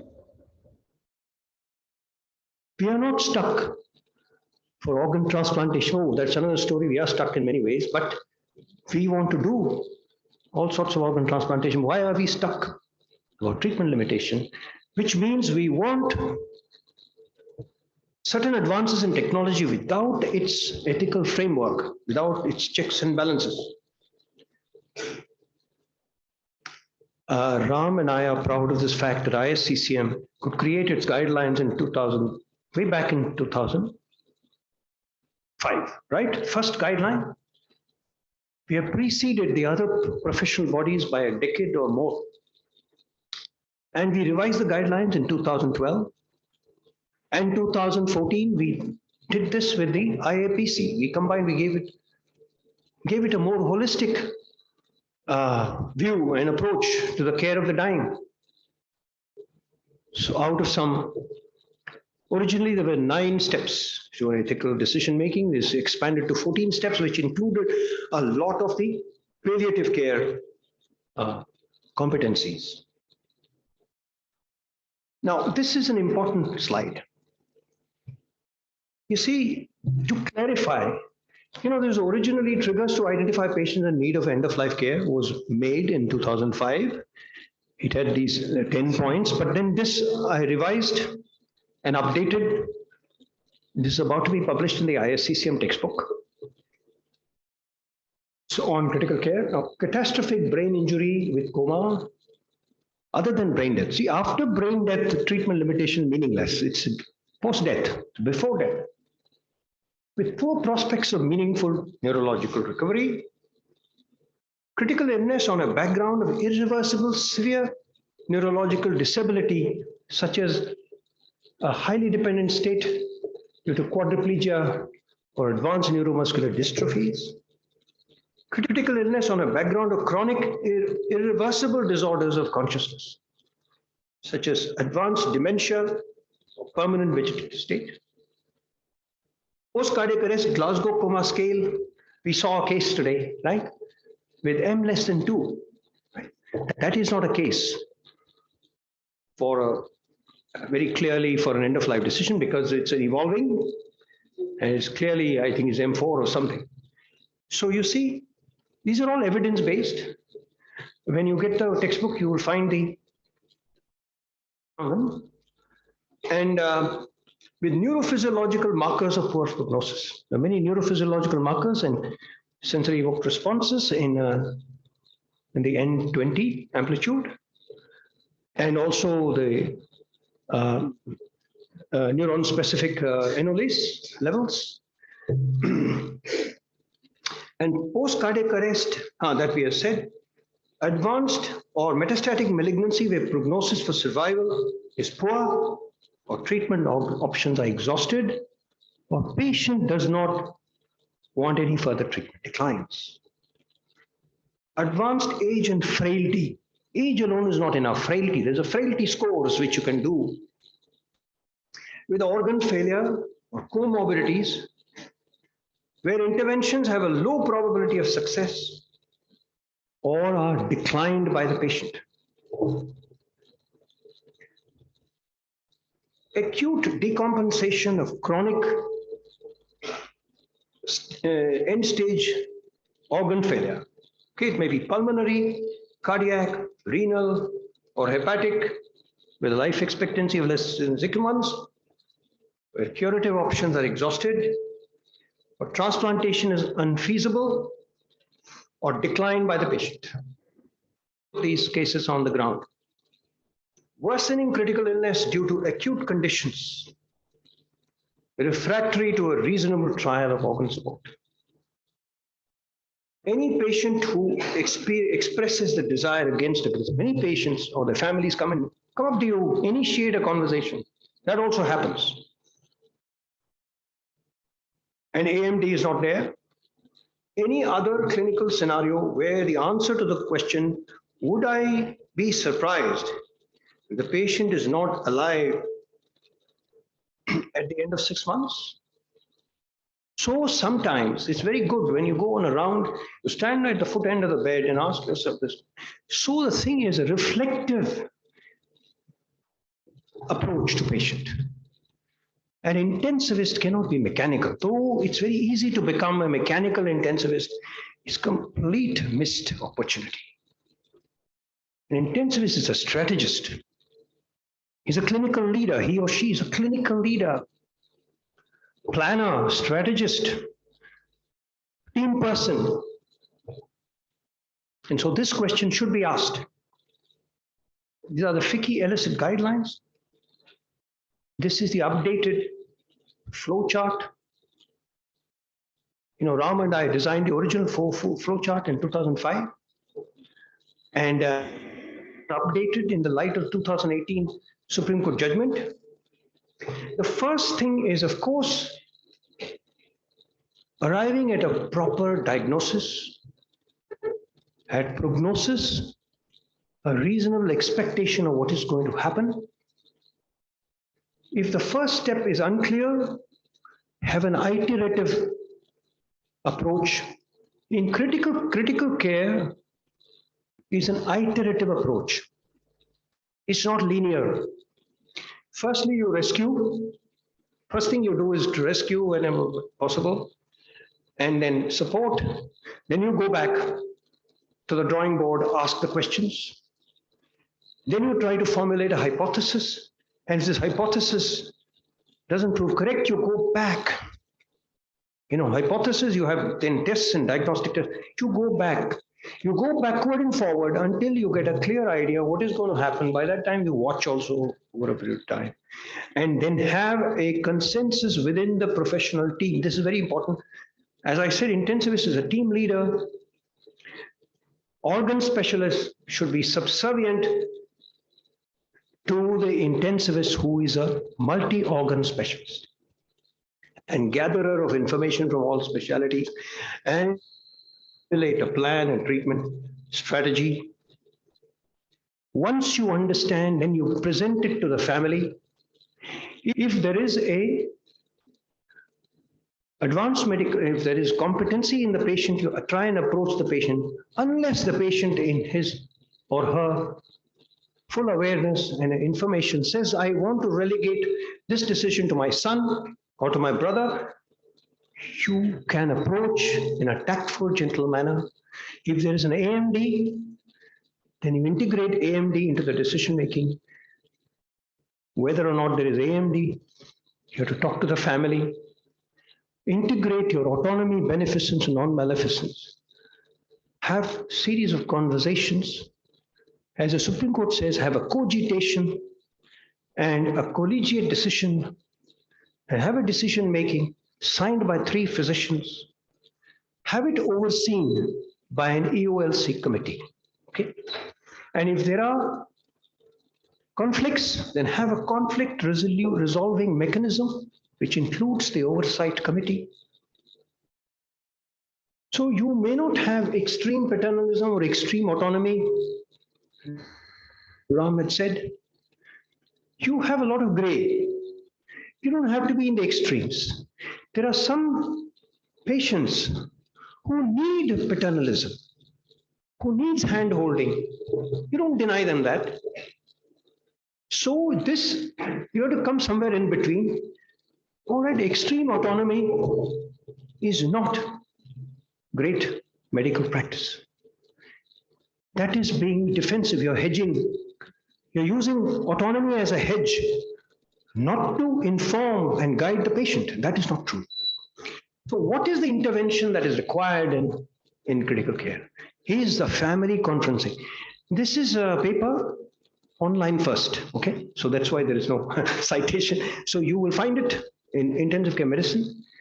It is by Randall Curtis Group, who has done so many breakthrough research on the soft skills of communication. I think Randall Curtis is from Seattle. So you see the legacy of interprofessional family meeting. You can see there are so many, they've given the steps, where to do, how to do, at what points to do, how to arrive at a compromise, and how to implement. Good end-of-life communication should include all except open disclosure of disease prognosis to the patient when competent, allowing emotional expression of the family, allowing family more time to speak, following family decision with minimal discussion is not what you should be doing. As we discussed, that is a very poor interpretation of patient autonomy or your responsibilities. It has got to come in the middle or somewhere there, as we saw in SDM. Open disclosure to the patient when competent is correct, with a proviso that if the patient does not want that communication, you don't force it upon him or her. Now, allowing family more time to speak is a very important research by McDonough et al., again from the Randall Curtis group from Seattle, way back in 2002 or before that. It was based on video tape analysis. Families which are allowed to speak for 50% of the time at least had better satisfaction. Only 30% or less had poor satisfaction. So don't hog the conversation, allow expression. So basic principles of communication with patients should be told the truth. They want to be told the truth by all surveys. You will not harm the patient by discussing end-of-life issues. This has been proven time and again. One of the papers, very important papers, is Wright et al., maybe done about 15 years back. It was on cancer patients in the outpatient. On a baseline, only 30% of the people were communicating end-of-life issues with the patient. But in the interventional group, most of them, they communicated these and then followed them up. I think about 2 or 3 months post-death, okay? And then they discovered that the anxiety was less among patients. They were more willing to discuss, and they were more willing to consider treatment limitation tools and options. And very importantly, the PTSD rate went down greatly. So it is counterintuitive, but this is a fact. This is why research is very important. We look at facts as they are. Anxiety is normal for both sides. But if you don't negotiate your own anxiety, you can't help the patient. Priorities. Besides living longer, for heaven's sake, there's something called closure of your life. There's something called saying goodbye. There's something so-called planning and preparing for your death. All this we deny our patients by keeping them in the dark, giving them unrealistic expectations, giving them false hopes. It is not done. Discussions on priorities and goals actually empowers us as clinicians to give care better to the patient. DNAR is a form of euthanasia, is not allowed in India, should not be documented, is a medical intervention to be prescribed only when indicated. I'm proud of the audience who say 100% they are believing in it, that it's a medical intervention which need not be a default. It's not a default. It is not a fundamental right to get CPR, okay? So these are wrong, and all the rest are false. Okay, it's not euthanasia, it's allowed in India. By worldwide consensus, CPR is held to be medical procedure, to be prescribed only when appropriate and to be withheld when not appropriate. So Well-Pickus study is a worldwide end-of-life care improvement. I think more than 1,000 intensivists are involved. About 37 Indian intensivists were involved in the survey. So CPR is successful only in 15 to 20% of shockable rhythms, even less in asystolic arrests. Only 5% have useful neurological outcomes in critical illness. Full resuscitation in terminal illness as a default option is no longer acceptable. Oh, this was a stark picture in NEJM a few years ago. That one alcoholic patient who kept flitting in and out of hospital had this tattooed on across his chest. No, I'm not. So they respected this. He was allowed to die naturally.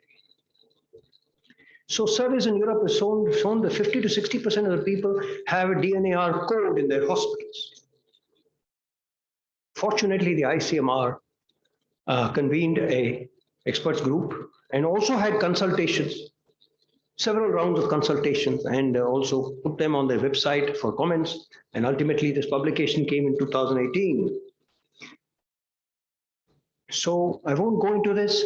Again, wherever you anticipate the patient may have cardiac arrest in the foreseeable future, then if there is no realistic chance of being successful, you must enter into a discussion with the patient or family and again have a shared decision-making model.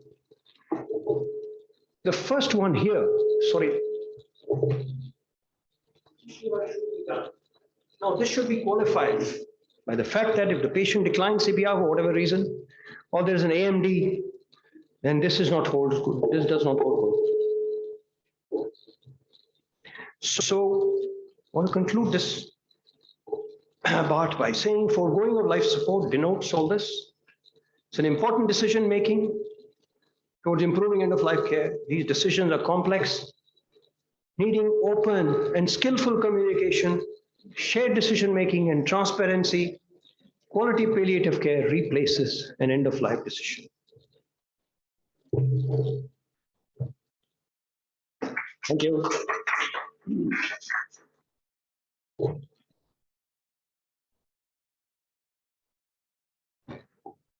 Any questions?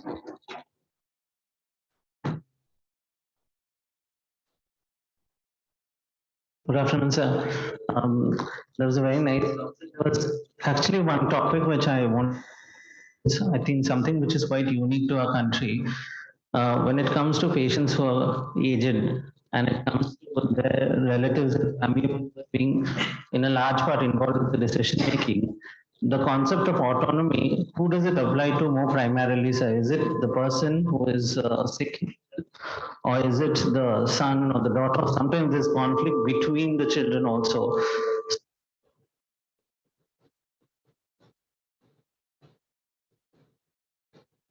There's a case scenario like that. Yes, sir. There's a case scenario addressing this very question. So we'll from CMC itself. Okay, these are cases from CMC. So picture these scenes and let us have our questions vented out. 29-year-old woman of Islamic faith. I have held back all the names for respect for autonomy and privacy. And so she was in the ICU for puerperal sepsis. 2 weeks on, she's in septic shock and nosocomial infection. Discussion on treatment limitation by the treating team. The family wants all aggressive supports to continue. There's a familiar scene. Another salvageable patient, 28 years, waiting in the ER for an ICU bed. No consensus between the parent unit and the ICU team on fertility. So there are three parts to this, isn't it? So how do you tackle the family who doesn't see the way you are seeing, okay, this scenario? And number two, what happens to your triaging, competing another patient with more salvageable? And number three, if there is a conflict within the team. Over multiple meetings, the treating team had conveyed clearly the poor prognosis and likely futility of aggressive treatment. The family cites Islamic faith that no one but God has the right to take human life. Now, what would you all do? Respecting autonomy, continue all supports. Continue to counsel the family, taking the help of all palliative care team, psychologists and counselors. So taking help, okay, getting more help. Take a unilateral decision, no, that is paternalism. Convey respect to their religious beliefs, but clarify further that the choice is not to interfere with the divine process. Okay, so most people have said continue to counsel the family. Yes, very important. Some believe it's appropriate to do unilateral decision, but that is a slippery slope. If you do it for this patient, then you would do for others, and that is regression. If you don't want to regress to a paternalistic mode. Continue to respect the religious beliefs, but reason with them even on religious grounds.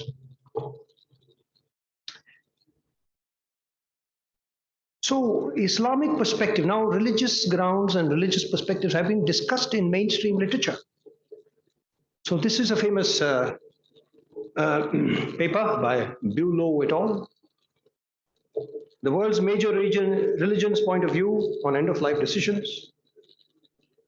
Okay, it's Intensive Care Medicine 2008. I would urge you to read it because it did help me in my own practice. Life and death regarded as given by Allah, and that is also can be said for our own religion. We do think both are given by the God, by Lord. It's all karma based. But they add that yet it is not at all costs. Okay, you can't take it to an extreme that's not. La darar wa la dirar. Sounds good? No harm, no harassment. So provided continuation, there has no harm, no harassment. So this is in keeping with our non-maleficence principle. So overzealous treatment is discouraged. Similar thing about the Catholic religion. They don't want extraordinary treatment to be given. Okay, this was judgment in Cruzan case, famous case of 1992, or maybe earlier case of Quinlan. No, Cruzan, maybe. These are the two cases, Quinlan and Cruzan, where they even got the religious opinion in, and they said extraordinary treatments need not be given. When treatment is futile, not interfering with natural death is allowed. Okay? So it is not that, see, people have a partial understanding of religion. So if you have those parts of religion relevant to your practice, it is useful to connect them with their own religious faith in a more meaningful way. There was, I think, a Islamic consensus in Middle Eastern countries and other Islamic nations in 1988, where they had a consensus document. And they have pronounced that all these are allowed. But they need 3 physicians needed for withdrawal. And this is also in keeping with the current legal opinion. It does not allow euthanasia, as we understand it, as a willful killing. So these are the questions that arise in the treating team. How long will it be reasonable to continue treatment while upholding ethical principles of distributive justice, when a family is understandably struggling in denial, respecting families' values and beliefs, the legal implication of postpartum death, the lack of consensus among medical team? What do you do? What happens with Jehovah's Witness? How do you pit autonomy versus beneficence? Obviously, law of consent is very clear on it. If somebody refuses treatment, you can't do that. But our principle of beneficence means we reason with the family. We appeal to their common sense and reason. Sometimes it works, many times it doesn't work. At least for the minority or the few where it works, you've done your job. There is no perfection in medicine. Many times you take a perfect decision, but the outcome isn't good. Many times you don't take even a reasonable decision, yet the outcome is good. So we don't aspire for absolute perfection, but we must not let things go by default. If there is a Jehovah's Witness, don't let it just be an excuse not to counsel the family or not to try with the family, not to have repeated conversations.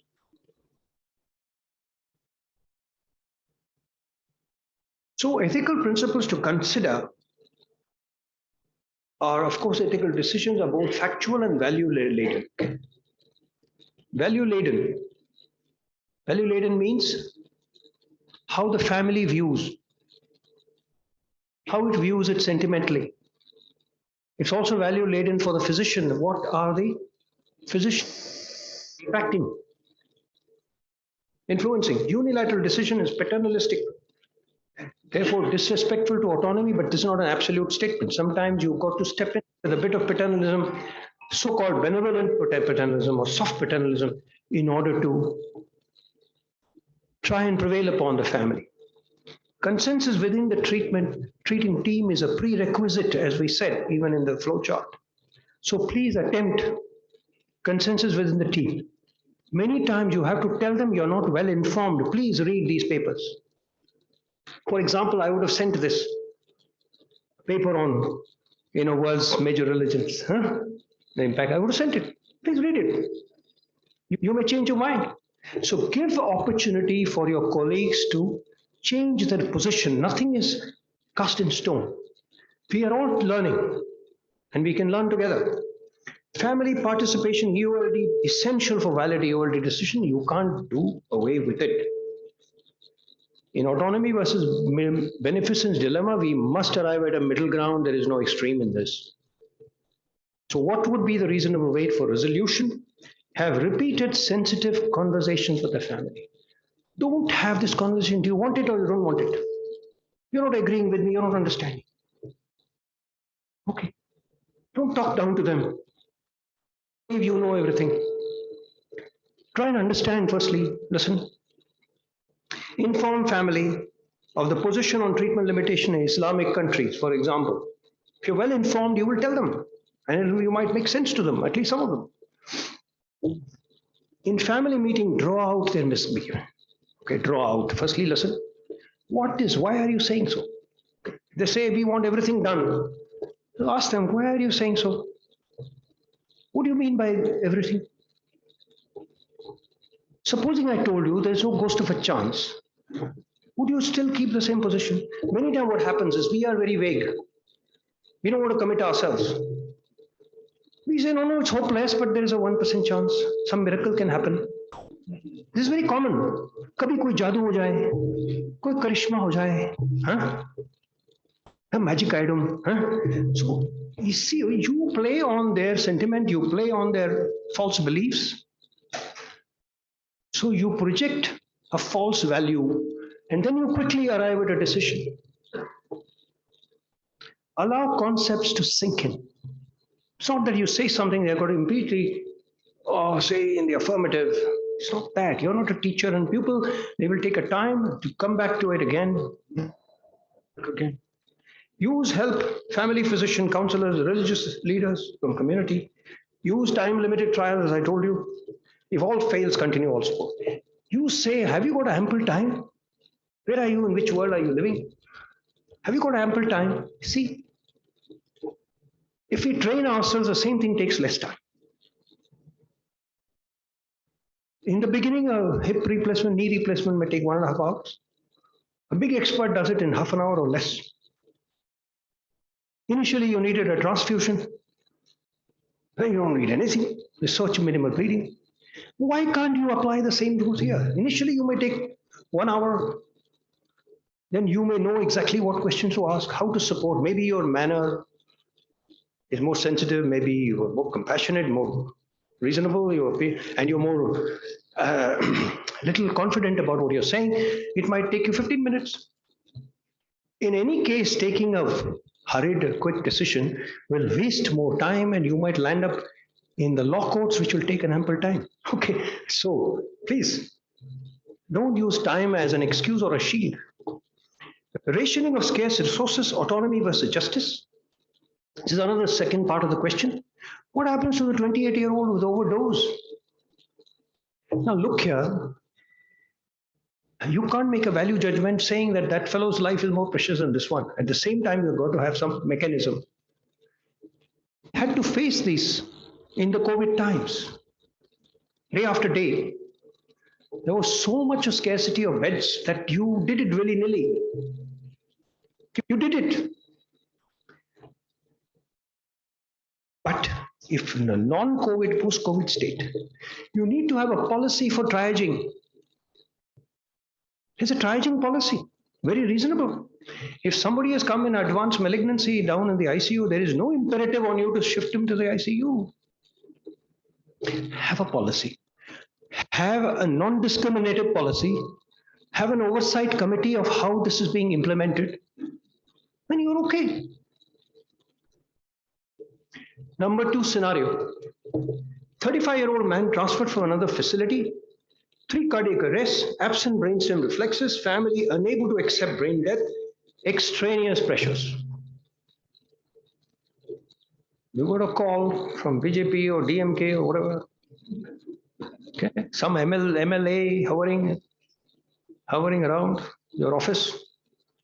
You got a call, doctor. He's very important. Please do everything. Don't leave anything. If you need any help, we'll give you. Don't worry about anything. Money is no object. Okay, get another call from Mumbai, another expert in another hospital. So these are the pressures. I know. I'm speaking from personal experience. As an intensivist, I'm aware that I'm not obliged to escalate futile treatment and wish to follow the principles of medical ethics. What would be the right course of action? Who said being an ethically upright doctor is easy? Okay. If it were easy, we would all do that. We all tend to use the path of least resistance. But it's a challenge. It's a motivation. It is a good work ethic. It's a good aspiration to be an upright and professionally sound and courageous doctor. What would be the right course of action? Ethical dilemmas related to BD. Can we incorporate shared decision making on limiting therapy when family is unable to comprehend the concept? And then futility of medically inappropriate treatment, should we continue? What steps do we take? Back to the drawing board. Truth telling is not a policy, it's an imperative. And disclosure. It can be held against you in court if you haven't made disclosure. Inform factually and in understandable terms. Whether I work in New Delhi or I work in Mathura, I'm able to convey the concept of brain death. In Mathura, I had to learn to speak a different Hindi. I even made many speeches in Hindi, which I didn't think I was capable of. My mother tongue is Tamil. But you have to learn, it's part of your skills of being able to touch the patient, being able to convey your thoughts sensitively. So inform in understandable terms. Whether you're educated, uneducated, sophisticated, simple, you can be talked to and understood and listened to. Physician not obliged to provide treatments not indicated by professional standard, not obliged. Once a near brain death patient, a family again with highly connected, they asked me to do stereotactic biopsy of the lesion in the thalamus. Flatly refused. I said I refuse to do. Somebody else, I'm not going to do it. Okay. So we have to take those positions sometimes and stay by it. No life support justifiable after death, obviously. No law will support it. Beneficence requires that we make persistent attempts to enable family to understand and support them emotionally. This is a challenge which may not succeed every time, but we have to do it. The process is as important as the outcome. Unless you have a process, you can't have the outcome. Possible steps towards resolution, what I might do, I'll share with you. Have an institutional protocol for conflict resolution that includes early expert consultation and EOLC committee review. Very many times we think we know everything and we are not able to consult or utilize the available resources within the hospital. So it's a reminder that you must do it. State clearly but sensitively that brain death and the conventional circulatory death are the same. We are unable to say that unequivocally. I still have neurologists writing prognosis grave when there is brain death. Is the prognosis grave after death? So this is the problem. We make up, okay?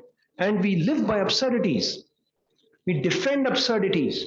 We mustn't do it. Document BD unambiguously. Right brain death, it's a clinical diagnosis.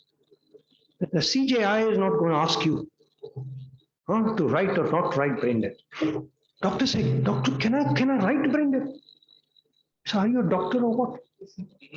What is your clinical diagnosis? Write your findings, write your report. So we are so scared of the law that we don't want to even believe our own eyes. State clearly that after death, all supports must be removed. I must say that after all brain deaths, I managed to remove them. If not today, 2 days later. You must persevere.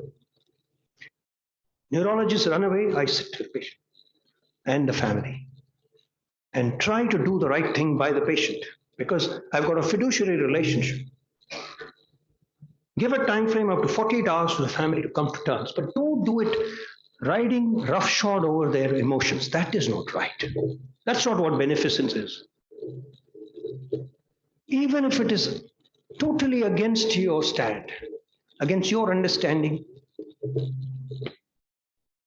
restrain your reactions, absorb what they are saying, and try and work with those emotions, okay? Work with them. A 57-year-old gentleman with cirrhosis of liver and portal hypertension, admitted with massive hematemesis, further investigation removed revealed hepatocellular CA and lung metastases, had expressed to his physician not to have aggressive treatment. So this is your sort of case scenario. Wife and son want for treatment. This is the very reason you must have AMD. Because your ordinary caregivers and even your own family physician and professional caregivers may not be concordant with your beliefs and values. Wife believes that fighting till the end will result in good karma.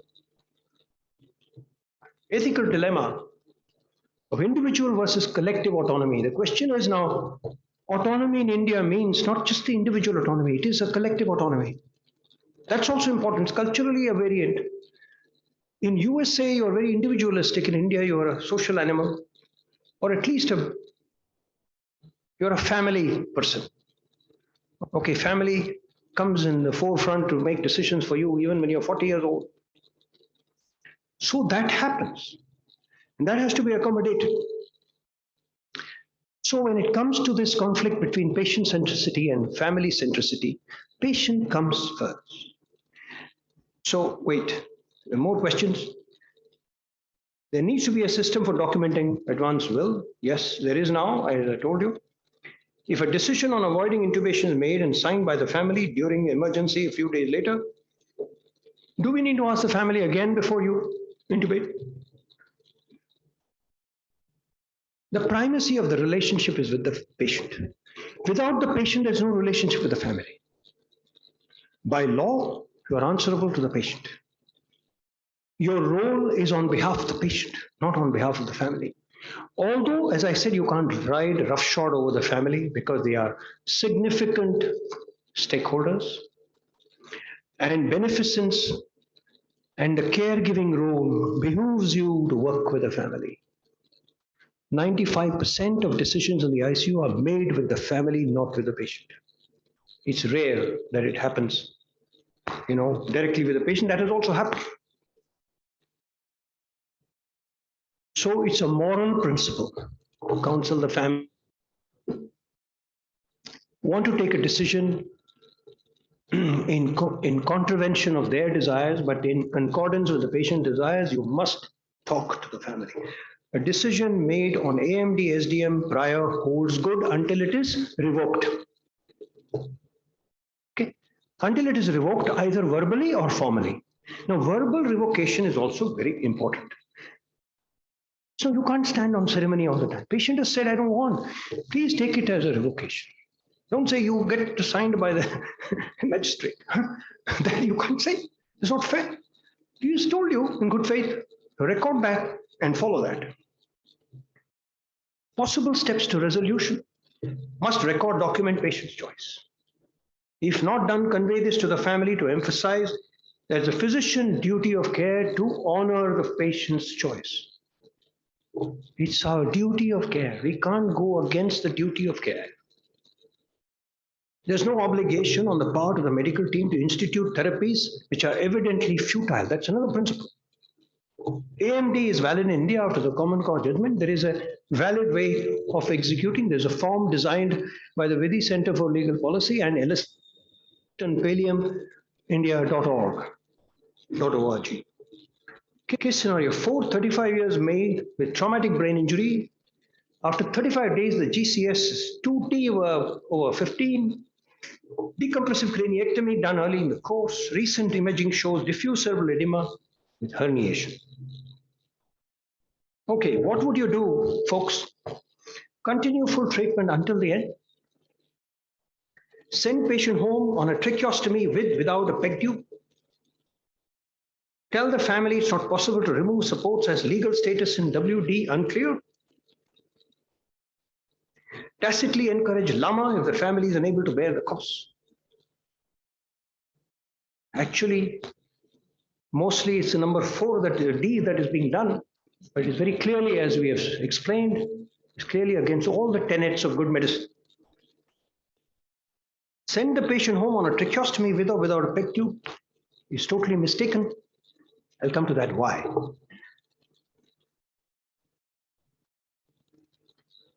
None of this is correct, okay? Incidentally, none of this is correct. So what are the problems in application of EOLC as per the current legal provision? Answers or solutions. Legally valid to implement a WD decision after due clinical process. Okay, whether brain dead or not, and do it. Not ethically justifiable to perform tracheostomy and peg tube. Please look at these references for further understanding.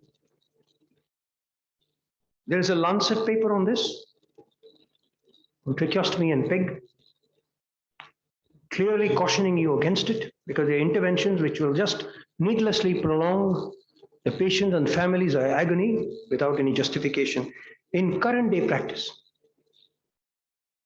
The tensions among quality, preference, and cost. This is also, by cost, it means what's the cost, not money cost, okay? Cost to the patient in terms of burdens and family. So read this also, Holloway and Quill. Quill is a very famous name in medical legal matters. To Quill is attributed the principle of or rule of double effect. Okay, and there are numerous papers by Quill.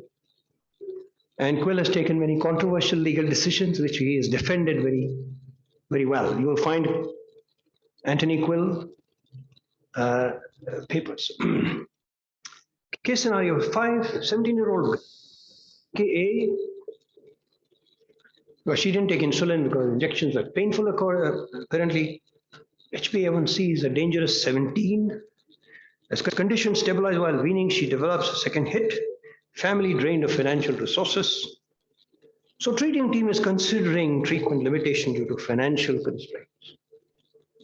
Something which is anathema.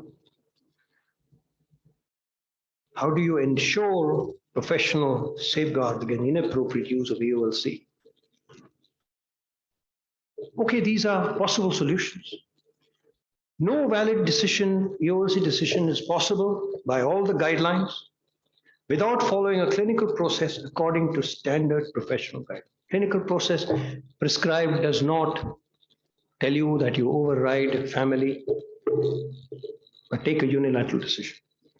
Oversight by a 5-member EOLC committee, which includes the head of the institution, it includes an independent physician, the critical care director, a lawyer, and a social worker or a layperson. I have a EOLC oversight committee, which looks over the quality of these decision making and also intervenes whenever necessary if there's a conflict or there's someone where you can go to in case you need help. But it's not that this committee has to countersign every decision, then that will hamper any progress. We must create an ethical climate. I told you by Van der Balke et al. What ethical climate is and how important it is for good outcomes. You don't want burnout in your clinical team. Please have an ethical environment. You want to get the best out of your clinical team, have an ethical environment. You want to get the best out of them, take their opinions. Don't take a single person decision. Talk to them, draw them out. Give importance to even the house officer and the nurse. So formal ethical and communication training. With Professor Peter, we had a discussion earlier in the day that we as reflected in the survey, we assume, without much backing, that our communication skills are very good, that we are able to take EOLC decisions. Okay. Neither of which is true, because I have shown you that these decisions are few and far between in our country as compared to the rest of the world. And we are having a lot of unresolved moral dilemmas. So these can be improved upon, and any skill can be addressed. And there are structured ways of improving communication which have been designed now by various professional bodies, including Cobra Trice and including American systems, where even for the foreign medical graduates, they have designed communication skill structure. Thank you.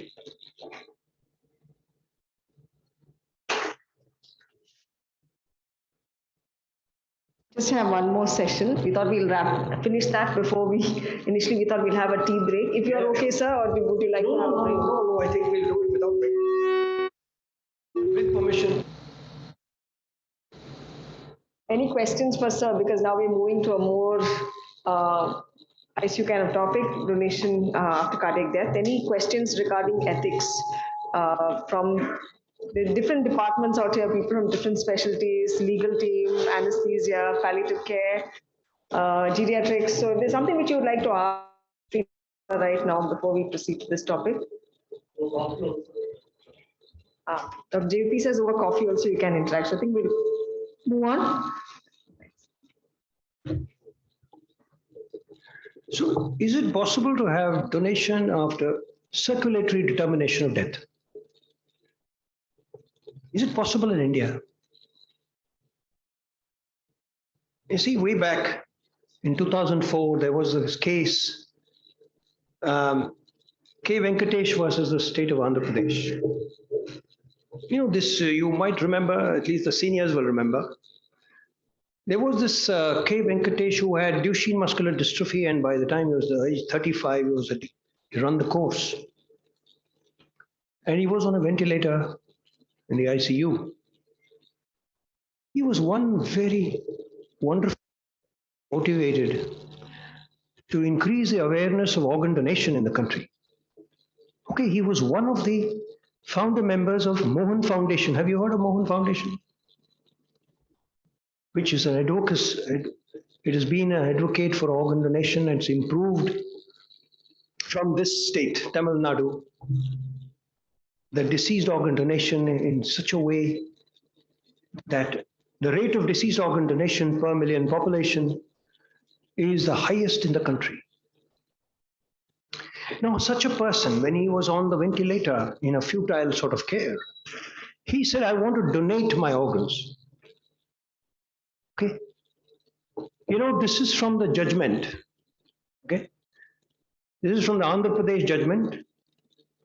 I fished this leaf out of it, photographed it, because he has scribbled, why can't I donate my organs?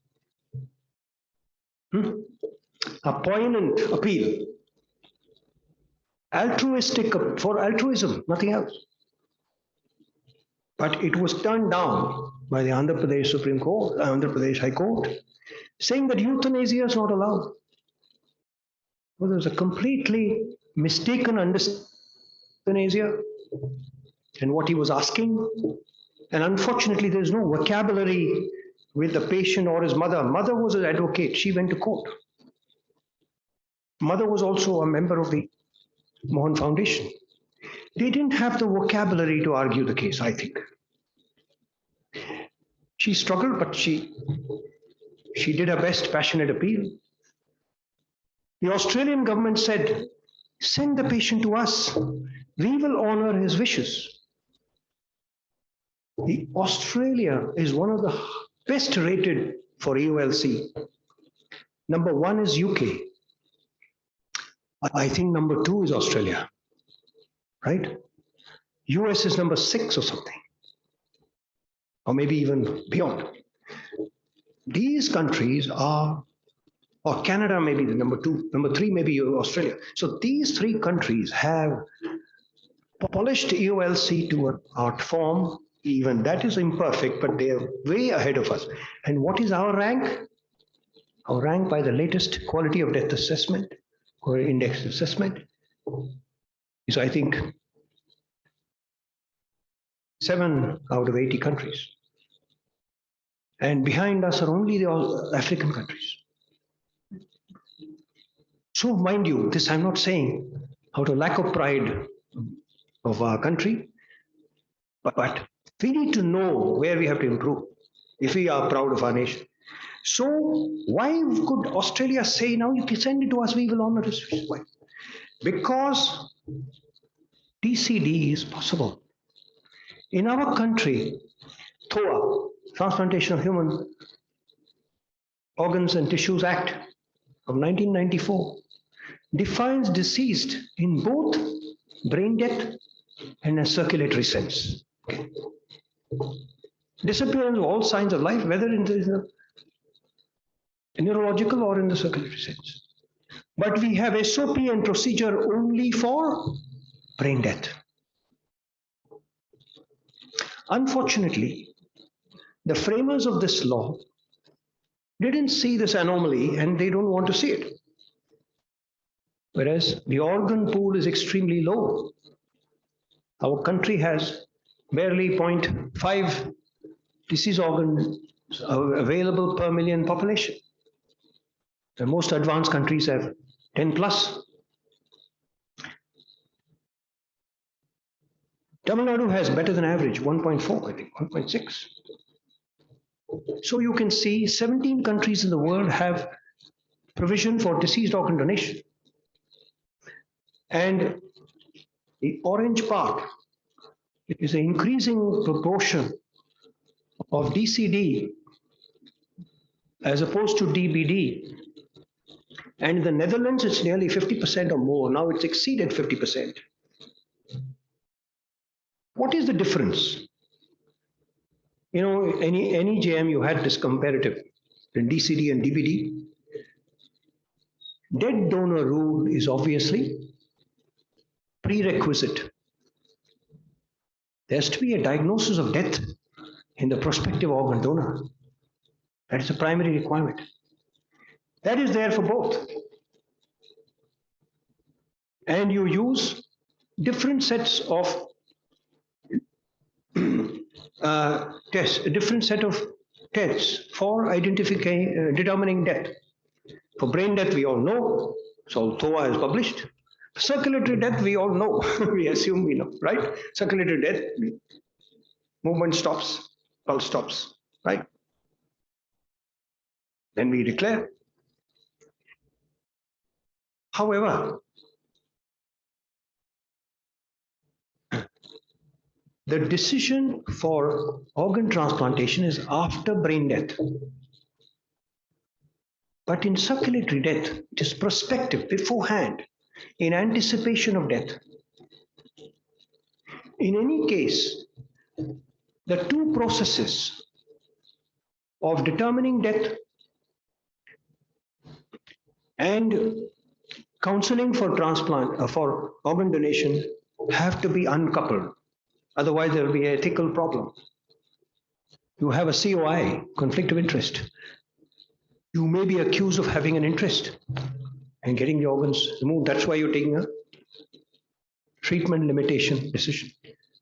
In the case of DCD, you've got to have a withdrawal decision based on the clinical situation of the patient. We have described on what all situation and how to do it. A withdrawal decision, once it is taken and it is secure, then only you can talk prospectively of possible organ donation. Obtain surrogate consent for withdrawal of life-supporting therapy. That does not apply in brain death. Applies in DCD. Provide palliative care. Supposing you take a withdrawal decision and family is unwilling, previously having agreed, or you have an agonal period which has lasted too long for viable organ harvesting, then you continue with palliative care. And post-brain death, if there is family changes its mind and not to have organ transplantation, you remove supports as you would do for a dead patient. I won't go too much into this. In Mastic, there are 5 categories, depending upon the location where you make these decisions of DCD. Something called uncontrolled DCD and controlled DCD. In controlled DCD, it's a planned way. In Maastricht 3, where you have this decision for withdrawal of life support, and then you anticipate and take, you honor the patient's or the family's decision to harvest organs. So what happens is, we say death is a irreversible cessation of all signs of death, signs of life. We add another word called permanent. So permanent or irreversible. Irreversible means everything, okay, there is no return of circulation. Permanent means you take an active decision not to resuscitate. And once the time period for spontaneous ROSC lapses, you declare death. Okay? Irreversible means you cannot revive, and permanent means you would not revive. See what I mean? So, the earlier you allow time to lapse until you declare death and you have retrieval, the greater are the chances of good organ outcomes. In 5 minutes, if there is no return of spontaneous circulation, all the studies have shown there is no chance of a viable life. Okay, no chance of life. So that is the time frame taken for a no-touch period. You take a WLST decision, you take a DNA, and 5 minutes time by the clock, if there is no return of spontaneous circulation, you say there is a permanent cessation of brain function. Ultimately, the death is of consciousness. So the unified determination of death is, if the consciousness goes irretrievably, either directly in the brain or indirectly after circulation ends. So this is the unified concept of death. So you understand now? So you have a no-touch period, and then you can have DCDD. Under the aegis of Mohan Foundation and under the direction of the Ministry of Health, we prepared this joint paper, consensus document, on the feasibility of circulatory determination of death in India and organ retrieval. So part of this committee, this was simultaneously published in the Indian Journal of Organ Transplantation and Indian Journal of Critical Care Medicine earlier this year. So I won't disturb you with this a little bit complicated process, but suffice it to say that when there is a brain injured person, or you have an irretrievable situation with other organ failures, if it's futile to continue, then you enter into a WLSD or withdrawal life support decision making with the family. Once that decision is made and secure, then an organ transplant coordinator can initiate a conversation with the family whether they would like to have organ donation, or has the patient left a will where he has willed that transplantation take place. Then you can continue with the process of DCDD, the details of which you will find in the paper. So organ donation scenario, this is one last case. 37 years old male admitted the large hypertensive bleed. Despite standard management, day 5 patient has signs of brain death. What are the issues that can arise when discussing organ transplantation? Anybody giving responses? One word, mistrust.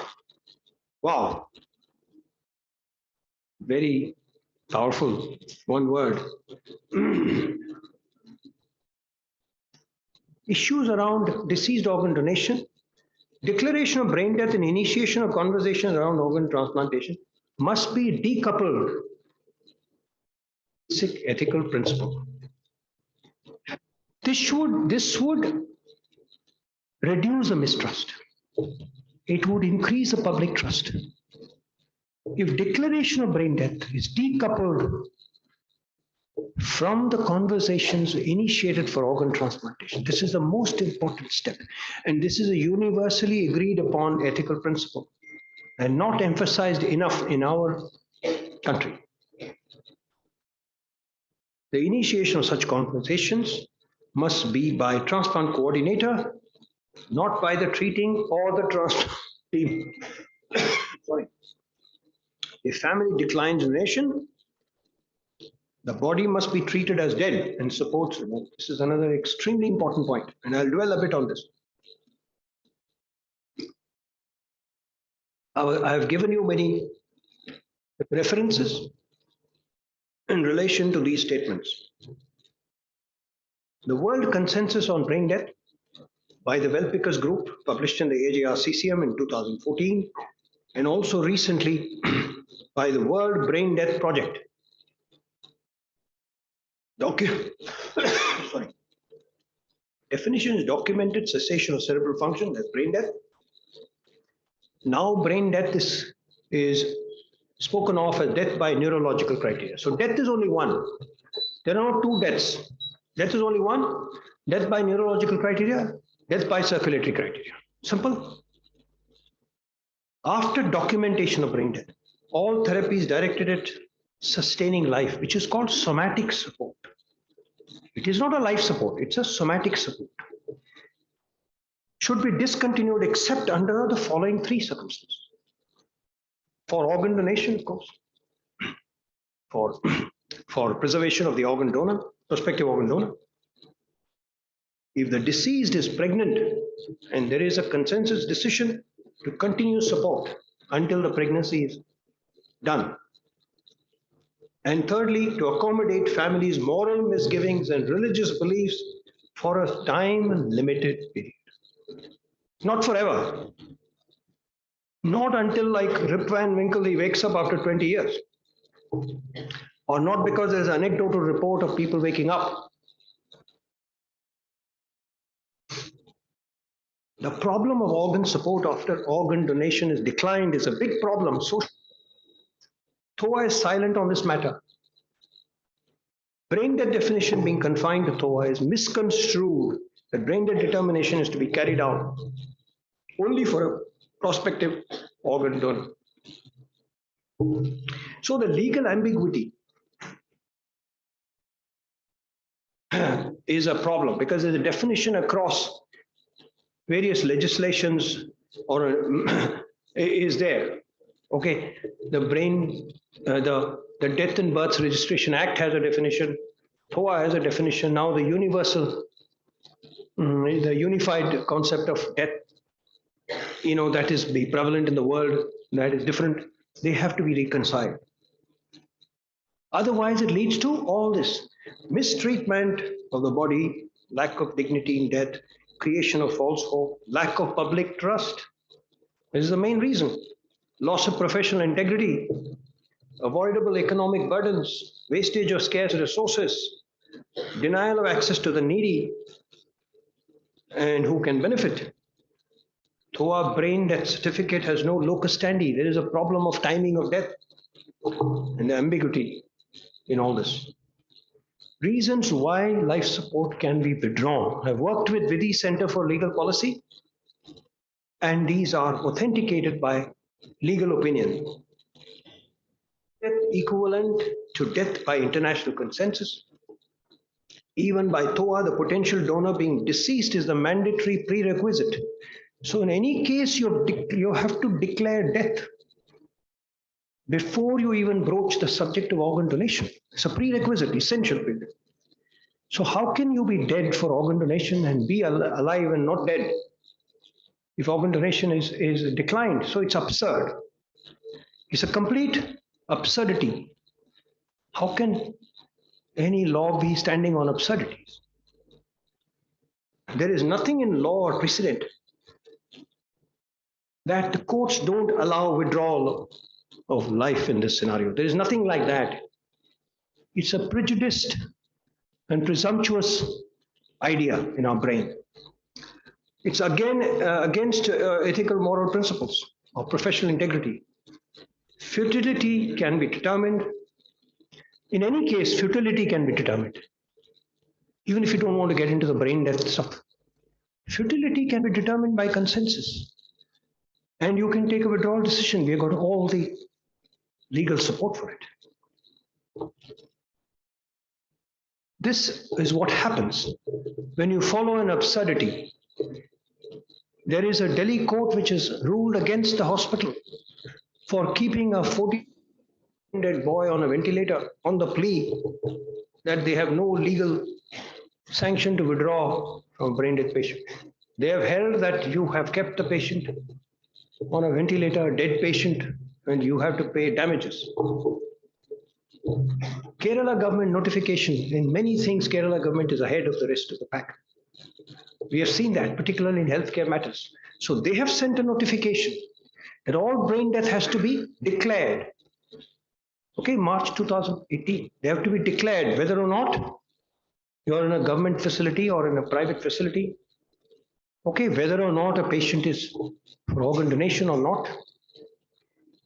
If after declaration, so it's a mandatory to declare. If you don't declare, it's a problem. If you're declared and then the patient is for organ donation, you continue with ICU supports. Patient not for organ donation, then you withdraw all ICU supports. This is to channelize the resources for the needy, says the document, and which is exactly what it is.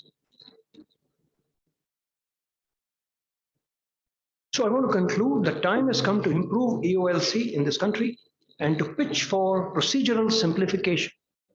WLST, because it's not only important for dignity in death, it's also extremely important to introduce the concept of DCDD. We are already 20 years behind or more. And to improve the organ pool and thereby help a lot of people waiting in the queue. Many of them die before their turn comes. It is possible with the existing professional legal framework to advocate for a ratified, controlled DCDD successfully. With M3 in place, so we have actually written a protocol. Okay, we've given a proposal protocol. With M3, which is a controlled DCD, Maastricht 3, in place, uncontrolled DCDD also becomes possible. If somebody arrives from out of hospital cardiac arrest to the emergency, or somebody comes to the emergency, has a cardiac arrest there, or somebody with brain death waiting for donation has a cardiac arrest, or somebody in the ICU having a unforeseen cardiac arrest. All these people are uncontrolled DCDD.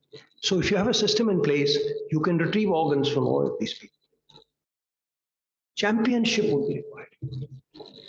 If you want any change, any basic fundamental change, in the way we practice, and we grow into a more compassionate professionals and also society, we have to take up causes and be champions. In this, critical care physicians have to be champion number one. Okay, and neurologists, of course, and others can follow suit. And transplant professionals, yeah. So they all combined. In this document, we have, it's multi-professional. It has critical care, it has got all transplant surgeons, it has got gastroenterologists, neurologists, it's got Dhwani Mehta, the Vidhi Center, smart lawyer, she's a PhD in law. And we have got palliative care specialists, neurologists. So continuing to support the brain dead organ donor is non-organ donor is morally and professionally untenable. The illegality of withdrawal of life support is presumed, not a fact. Support and futile is constitutionally valid in India. So I leave you with these thoughts. Thank you.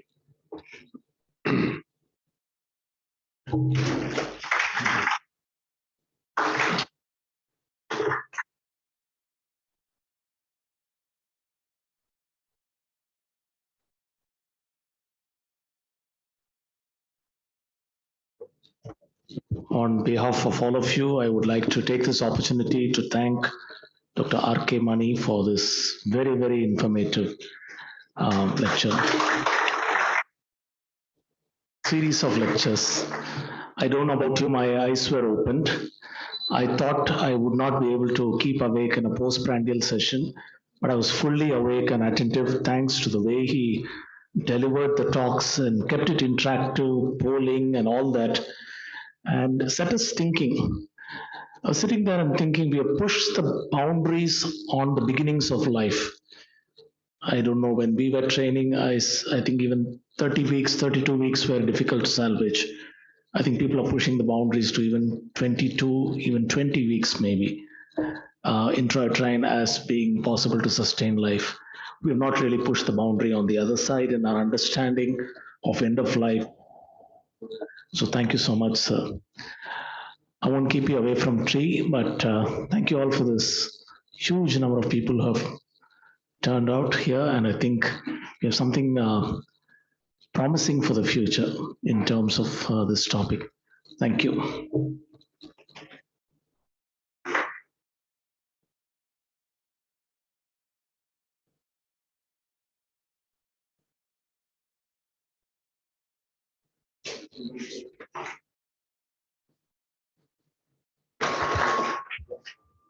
I'd also like to invite our other external faculty who've come in for the pre-exam course. Dr. Raj Gopalan, please can you come up and take a special talk from us.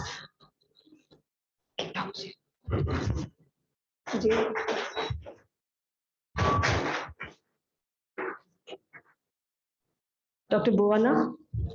Dr. Bhuwana is from St. John's, Bangalore.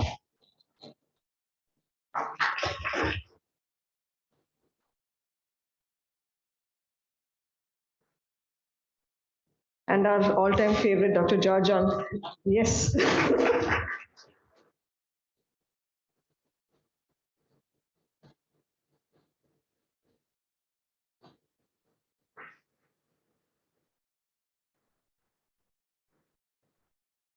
I'd like to thank all of you for showing interest in this session. The other part of the course is a pre-exam course for DM students where we have a very small group, and so it is nice to see a big bunch of people just taking interest in attending this session.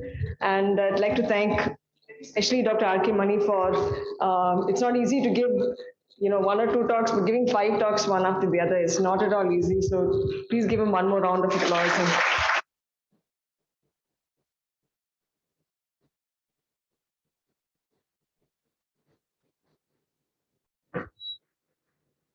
please have